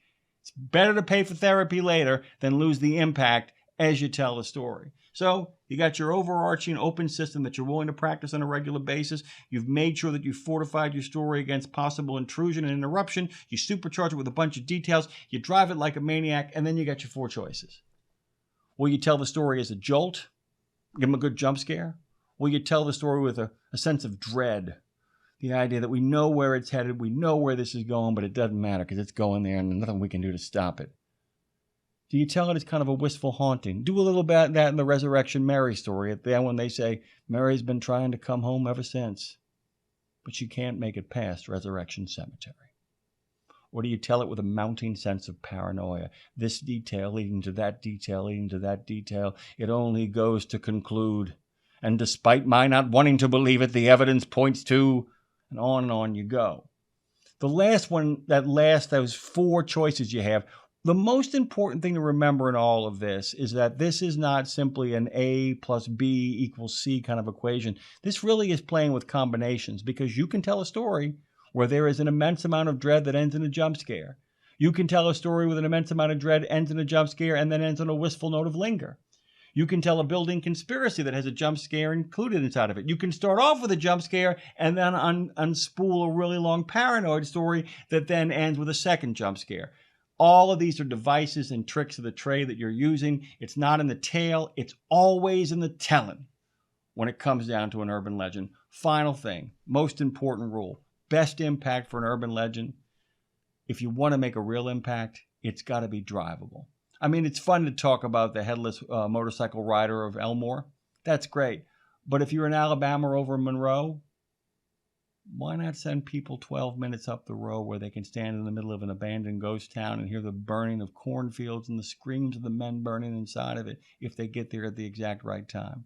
The closer you bring the urban legend to home, the more people are thinking about if they can make that drive while you're making your way through the story. If you're listening on the road, I hope you make that drive safely. If you're listening at home, I hope you don't hear too many creaks and bumps around. Okay, first of all, I'm dressed different. I look a little different because we had to actually stick this into the show, what you're about to see next. I am essentially holding like one of the holy grails of rock and roll radio in my hands. All right. There was this cat from like 65 to 73 who did a lot of late night radio, like Dave Nemo, like Charlie Douglas, like Bill Mack, like Wolfman Jack. This guy was out there. This guy's name was Remo Davis, and he had a show called Pitch Black Vinyl where he would play B-sides and tell creepy stories at night. I mean, real kind of, it's perfect. It's Gauge Illumination stuff is what we're talking about here. I mean, this guy is ground zero for this stuff. And man, unbelievably, a friend of a friend turned us on. This kid shows up, this documentarian, Leo Davis, Remo's grandson, shows up and just drops off about 45 or 50 episodes, fragments of episodes of Pitch Black Vinyl. We got them. We got this. I mean, some of them are a little bit hinky in the sound, but all of them are pretty clear. And unbelievably, we're going through the stacks. We find one about Phantom 309. I mean, we're going to play this for you tonight. I haven't heard it.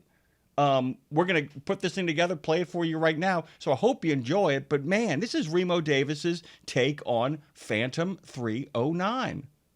This is unbelievable, Jean Guidry. I can't believe this.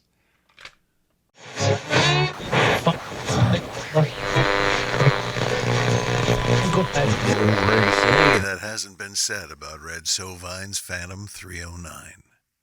Well, turns out that old syrup sopper Sovine song, which takes us into the break here on Remo Davis's Pitch Black Vinyl, is a doozy of a ditty, with more lore than the boggy creek of Fouke, Arkansas. And some of that lore your pal Remo played a part in. Based off the tragic tale of John Williams Pete Trudell, who threw his rig into a ditch in Massachusetts to avoid hitting a school bus full of Lilland, Sovine's song imagines the broad-shouldered boggle Big Joe who picked up a hitchhiking narrator, and over the course of that fateful ride bonds with our troubadour before getting him to a diner and giving him a dime. A cup of Joe, courtesy of Big Joe. And that's when things move into pitch black vinyl territory. When our teller of the tall tale slides the dime and tells the waiter that Big Joe paid for his coffee, you can hear the silverware hit that floor. You were hauled by a ghost, so keep that dime and the memory of Phantom 309. Now, the king of trucking songs, Sovine penned a lot of those big rig ballads that he sang, most notably Giddy Up and Go. But Phantom 309 isn't one he wrote. That honor belongs to the one and only Tommy Fail, who escaped the factory floor at 17 by running off with them fellas in Fisher Henley's Aristocratic Pigs.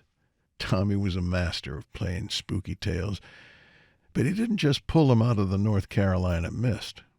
Like I told you, Phantom 309 comes out of John William Pete Trudell's Sacrifice in the Northeast. But the inspiration for that sliding dime, that's our story from the other side of the record. 1964. This goes back to Remo's North Carolina days as the DJ at WYIT out of Charlotte. If you're listening, it's already too late. I was the MC for Arthur Smith and his Cracker Jacks at the Kudzu Coliseum and Temporal Hub, just outside Charlotte. Tommy was on the guitar, and those crackers were out of this world. But after a rockin' night, the Cracker Jacks had to deal with the standard bus problems of those days. Well, since I'd known Tommy for a couple of years already, two of us snuck across the street to grab a bite at the griddle at the end of the world. Get to the counter, get to talking, get our coffee. Tommy's already thinking about the Colonel of 309 because he'd had a hit with Brown Mountain Light. Man knows how to package a ghost story. Tells me he was thinking about ghosting up the tale through the Hitchhiker angle, but flipping the script so the driver is the ghost. But he don't know how to wrap it up. Use a dime. We turn, and there at the end of the counter was a trucker. Use a dime. If this dude has as many miles on the tires as he did on his face, it was time to change him. Use a dime? Said Tommy might as well use a part of his story, since no one would believe it if he told it anyway. So I tell the tale of the dime to you, as that trucker told it to us. Overnight, January 22, 1960, south through the thick fog and sleet on US 1 in Maryland, going Philly to Baltimore, wrestling with the road and a fading AM radio. His signal goes to static, and a child's voice cuts in, commands him that no matter how strange, to pick up the next hitchhiker he sees. Your life depends on it. And just like that, he spots a disoriented man on the dark shoulder, in that weather, with no jacket. And I guess because the voice spooked him enough, he lets him into the cab. Said the guy didn't seem a threat. More like he didn't know where the hell he was. Freezing. Don't forget the guy's got no jacket. But after a moment, he settles in, catches his breath. Okay. Where are you headed? Just up the road? But we ain't at the real weird yet. The real weird is in a few miles coming up. An oncoming vehicle is rolling with its lights out. So our narrator reaches to flash him. The hitchhiker loses it, grabs the trucker's wrist, lightning fast, and holding the trucker's wrist, the hitchhiker says, "Some folks know they're in the dark, and then they want you to join them." So this is about all the trucker can take. He wants to know where exactly he's taking this fella. And the guy says, "We're almost there. Just promise me one more thing, and mean it."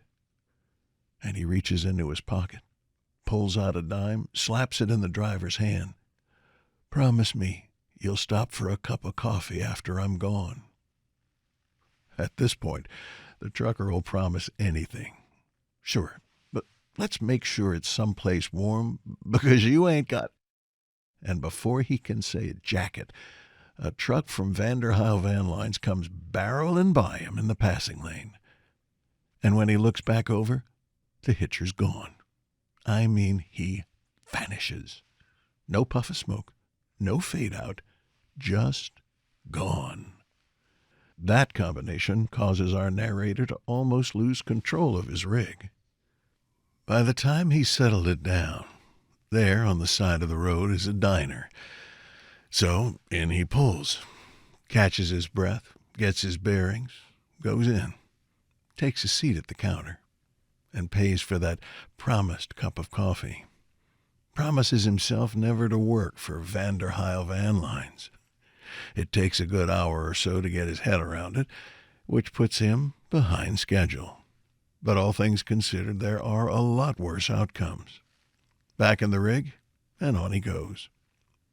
As he rounds a blind curve near the Conowingo Dam, a state roadblock, flashing lights and all, appears. Brings the rig to a stop. Gets out, gets to a trooper. A rogue semi jackknifed into oncoming traffic after being blinded by high beams. 11-car pileup, with 2 dead and numerous injuries. Worst he's ever seen. But there was something else. Something that the trooper felt he had to share. Every single person involved in that pileup was accounted for, living and dead, except the vehicle that caused it. The rogue semi? Completely empty. The driver's side door jammed shut, locked from the inside, meaning no one could have thrown themselves from the vehicle when the accident started. The glass was intact. Sure, the windshield was spiderweb from the impact, but it wasn't broken through.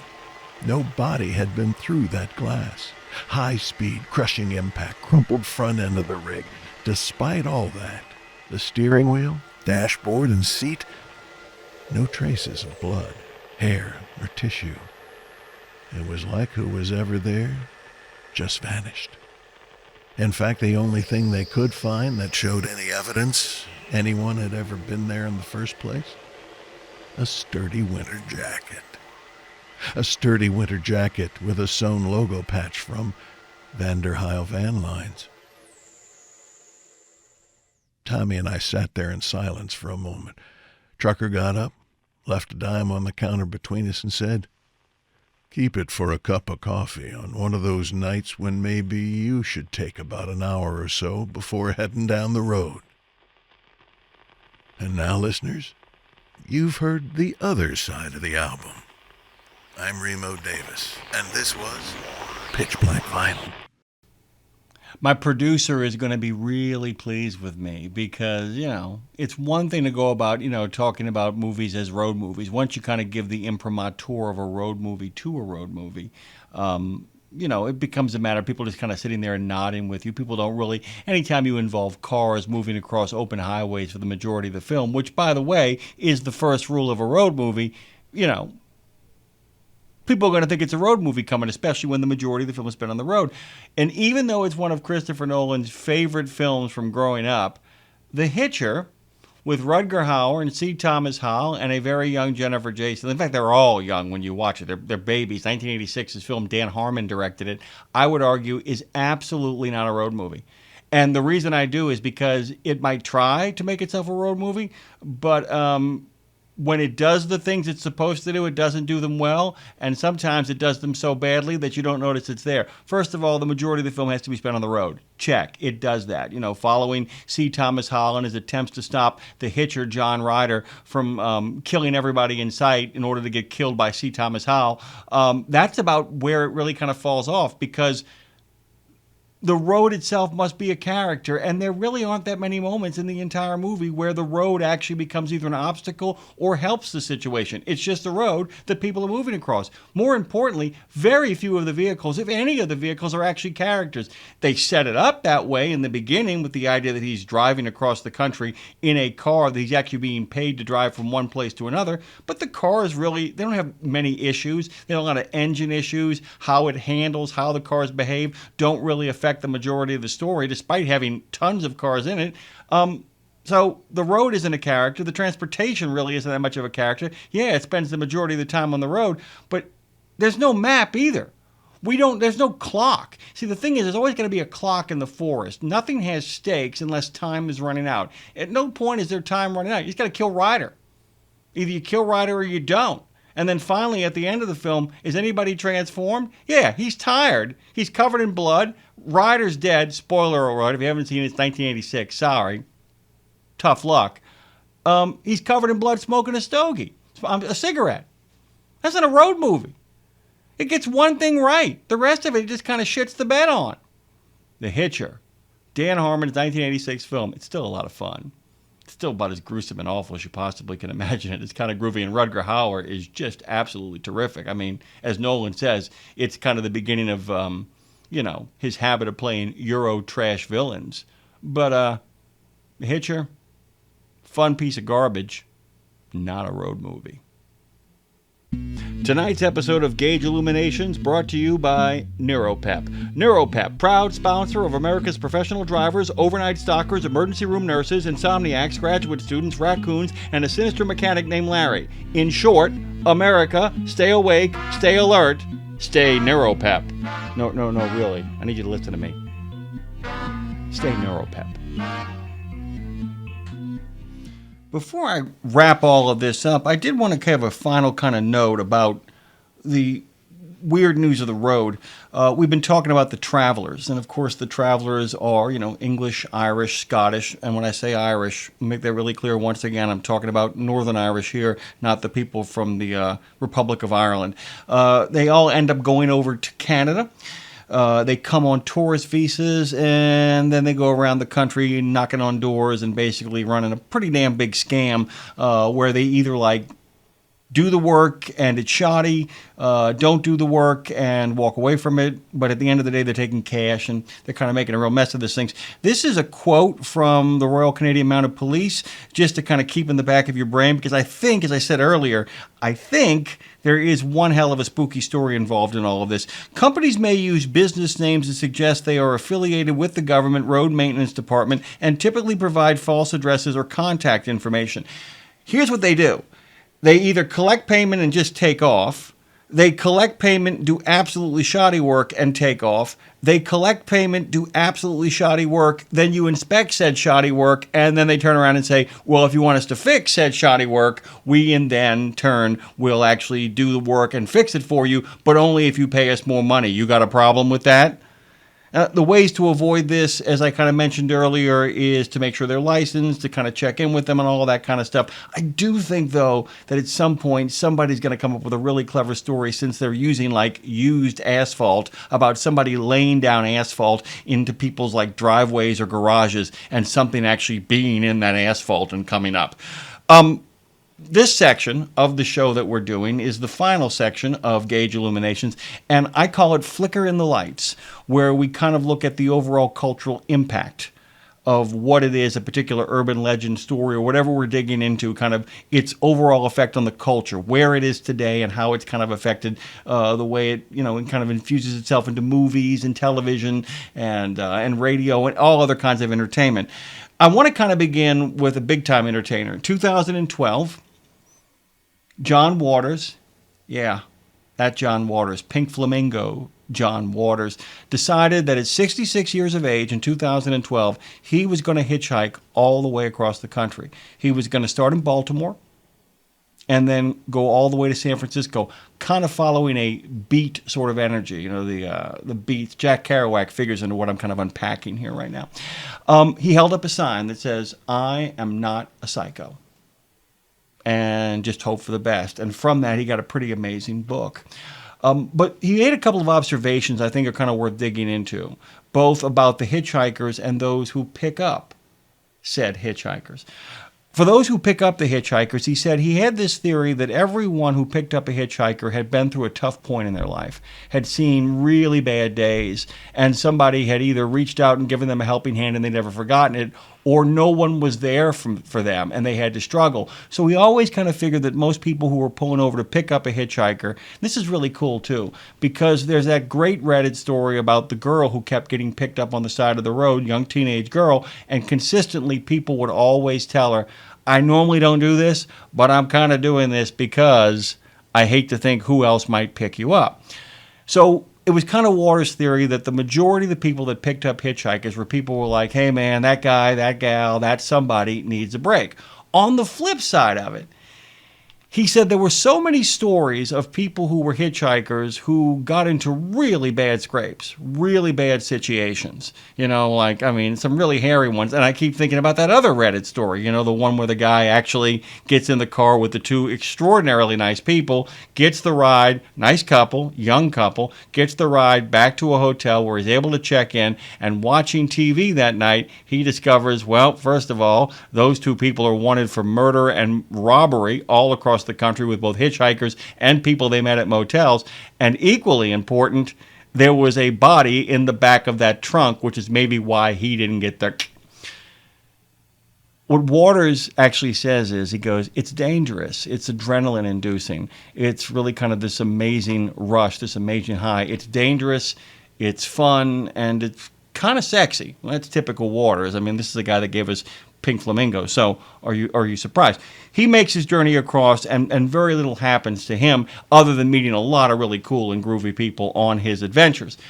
But it occurs to me, in kind of unpacking all of that, that his experience and many other people's experience puts the hitchhiker myth, whether it's the myth of Resurrection Mary or the other great story, the one where the ghost, the happening, the haunting is the driver, as is the case of Phantom 309 by Red Sovine. The guy gets picked up on the side of the road, meets a guy named Red, great truck driver. Red takes him down the road a little further. They talk for a little bit. He actually, gets a dime from Red where he goes in to make the phone call he needs to kind of turn his life around, and ends up talking to the guy behind the counter and discovers that Phantom 309, in fact, was a guy who, in order to avoid hitting a school bus full of children, threw his truck in the ditch and got himself killed. And the guy behind the counter says, "Let me pay for the phone call. You hold on to that dime. It might be important." And, of course, the other story, which is from Alfred Hitchcock, Stories to Tell with the Lights Out, Ghost Stories to Tell with the Lights Out, that wonderful album. We'll get to albums in a second here as well, too. You get that kind of popular culture motif, that energy, of getting, picking up the hitchhiker, who then gives the truck driver the warning. A guy named Al Preston gets picked up. He gives him the warning, tells the truck driver, "Hey, man, be careful coming around the corner because there's a pile of rocks awaiting for you." And, of course, Al gets out the truck, comes around the thing. There are the rocks. He manages to stop in time only because of the warning from Al Preston, goes around the rocks, finds the diner on the other side, sits down and says, "I would look like those eggs are scrambling up if it hadn't been for Al Preston." Then, of course, counterman drops a fork, turns around and says, "Who did you say?" He goes, "Al Preston. I would look like those eggs." He said, "I heard what you said, man. Al Preston was a truck driver, much like you." "Oh, I know." "Wait. Al Preston made that turn at the right speed many years ago, and there was another rock slide, and because of it, he was killed." All of that kind of percolates around, and all of that kind of leads to what I think puts hitchhiking, the hitchhiker myth, at the center of American urban legends. Look, you can make a case for Bigfoot, and you can make a case, of course, because we're so wide open and the space is so wide open, you can make a case for UFOs too, and they are very original urban legends that kind of populate our landscape. But I really think that the hitchhiker and the bad road encounter really sit at the center because there is so much that is inherently American about it. The car, the open space, the freedom, the romance of the open road, all of that is kind of wrapped up into this kind of giant bow. And that actually brings me to the name Louise Fletcher. There is a writer from the 30s by the name of Louise Fletcher, and she wrote a story called The Hitchhiker, in which, of course, a driver is pursued down the road by a hitchhiker who keeps turning up over and over and over again, which in many ways is the foundation for the most recent movie, Passenger. Now, the idea is eventually the hitchhiker catches up with her, and when he does, we learn that she was killed a long way back, or he was killed a long way back. That then moves on to the radio, where Orson Welles plays him in The Hitchhiker. That same story, after making its way into the radio, is one of the earliest episodes of The Twilight Zone. And on and up it goes. And it continues to kind of move through our culture. The idea that the hitchhiker, the lonely figure on the road, the person who's holding up his finger, is in fact a harbinger, or maybe even death himself. And all that kind of plays through. So that's kind of your foundation for what kind of happens next. And it's still with us to this very day. 1986, it's one of Christopher Nolan's favorite films. And by the way, Rutger Hauer plays the title character in a film called The Hitcher, which I think is absurd because I can't remember. Let me see if I can remember C. Thomas Howell's name in it, because it is crazy when I think about it, is that those names in that movie, I think I've got it written down somewhere. Oh, it's Jim Halsey and John Ryder are the two characters in that particular movie. And Halsey plays a character who's driving down the road, and he picks up this hitchhiker, played by Rutger Hauer, has a little sympathy for him. And the premise of that movie, which is extraordinary, John Guidry, by the way, is filming back there, so I'm kind of telling him this story. The premise of this film is that he's actually not even the owner of the car. He's one of those guys who actually is being paid to drive the car from one place to another to kind of make a little extra money, while at the same time, rather than renting a car, he's driving a car to get paid to do it. He ends up pulling over. He picks up Rutger Hauer, and of course, very early on, he ends up telling him, "Oh, by the way, before this is all over with, I'm going to kill you." Somehow, Jim has the wherewithal to kick John Ryder, Jim Halsey, kicks John Ryder out the car. Boom, he's gone. Done. Out. Thinks it's okay. As he drives a little further down the road, he ends up passing up a station wagon with a lovely family who all wave at him. And then in the back, holding up a doll and sitting next to the girl in the back seat, is John Ryder. And at that point, the movie's on, the adventure's on, and the horror just kind of mounts. It was remade very badly with Sean Bean. I mean, you can't cast Sean Bean in anything. I mean, if you cast Sean Bean in something, you know he's not going to make it. He's going to die by the end of the film, so you're pretty much safe. But there's a whole other bunch of movies, actually, that kind of play with those themes and kind of play with those energies. But the one I really kind of wanted to dig into that I feel like ties a lot of this stuff up because it ends up bringing us something in is a mini masterpiece of a movie inside of a almost masterpiece of a movie. In this particular scene, there is a young woman who is making her way down the road in Modesto, California. It's the 1970s, and she's driving, and she keeps getting lights flashing in her back, which, by the way, is an urban legend unto itself. She keeps getting flashed, finally pulls over, which she shouldn't do. Silhouette of a figure walks over to her car and says, "I hate to do this, but your back tires are loose. I'm going to tighten the lug nuts and let you be on your merry way." We hear him do it. She says thank you. She's very appreciative. She calms her baby down while it happened, and on she drives. Well, of course, after driving 5 or 10 minutes, the wheels begin to shake, and one of the wheels comes off. So she has to pull over. Guy walks back. He goes, "I guess I only got one of them. I tell you what, why don't you jump in, because your axle seems to be all screwed up, and I'll give you guys a ride to the next gas station." And the ride starts in quiet. Remember, we've never seen the guy. And just this young woman talking to the guy. And at some point, just like John Ryder, he, as the driver, turns to her and says, "You know, after I kill you, I'm going to throw your baby out of the window." Out the car she goes, and then the screen goes to black.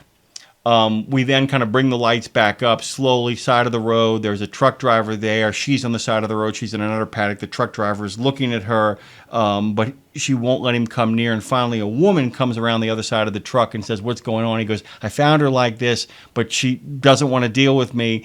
And the woman walks over and says, "What happened?" And she says, "Exactly what happened. Man threatened to kill me and my child. I jumped out of the car." And then the woman looks around and says, "Oh my God, where's the baby?" It's a moment of terrible tension. Then she runs off into the bushes and picks up this crying child. She said, "Oh, you hit him." And she goes, "I hit him in case the driver came back." Fun little fact, that is 2007 David Fincher's movie Zodiac, about the most infamous non-caught killer of all time. As a matter of fact, here's where it gets really interesting. We talk about the idea of going out there and finding yourself, the idea of actually heading into the American space, which of course is the great Jack Kerouac urge. There's a wonderful quote from him that actually talks about the idea that he's on the side of the road and his bag doesn't have any more water and his prospects look slim and all he needs is for somebody to pull over and pick him up, but nobody does. But then he realized at that point that that's when he really had to face the world, that he had to really kind of come to terms with where he was going to head next. What's really cool is that you can trace a line because hitchhiking across the country in the late 20s and throughout the 30s was not an act of adventure, and it wasn't an act of existential crisis.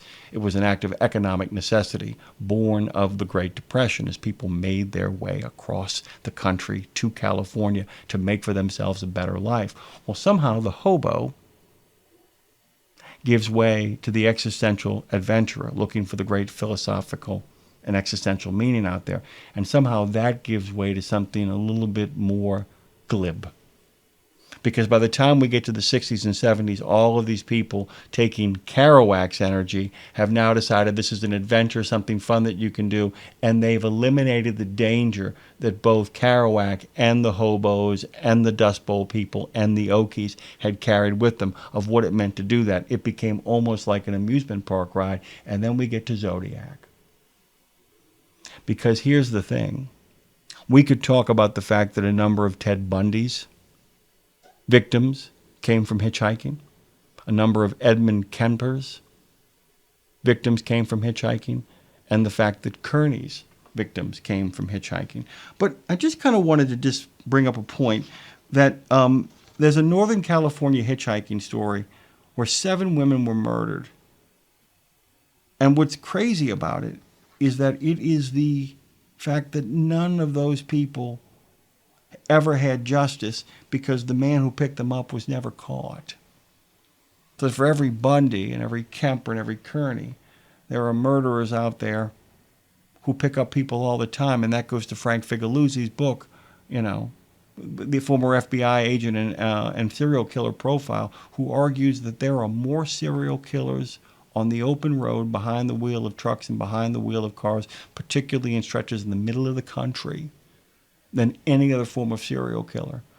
And because of jurisdictional issues and because of the vast open spaces, that people can often find themselves out there hitchhiking, backpacking, adventuring, or they can get lost completely.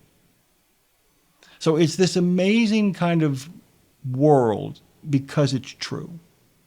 Like I said, we can argue about Bigfoot and we can argue about, UFOs. Even now, with all the revelations, we can argue about UFOs. The one thing we can't argue about is that terrible things happen on the American road, and that the hitchhiker myth is all of America wrapped up. It depends upon hospitality. It depends upon goodwill, which we have seen recently are American qualities, but it also sometimes results in acts of terrible, terrifying, sudden, and tragic violence, whether it's an accident or whether there's somebody out there looking to do something terrible to somebody else. I'm Jimmy Mack. This has been Gage Illuminations. And what do you say we find out what's going to go on next week? October, midnight. Air Force Academy Cadet Robert Bennett and his fiancée. They were in the area to visit relatives on Guinea Road in Burke, just outside of D.C. They were headed back there from a football game. Went out of the woods. As they approached the Colchester Bridge, according to the police report, running directly at them with a hatchet held high, and I'm quoting the Post here, a man dressed in a white bunny suit with long bunny ears and hatchet in hand. He hurled the hatchet through the woods, just missing the fiancée, and going through the window and jamming into the floorboard, where it remained until the police took the report.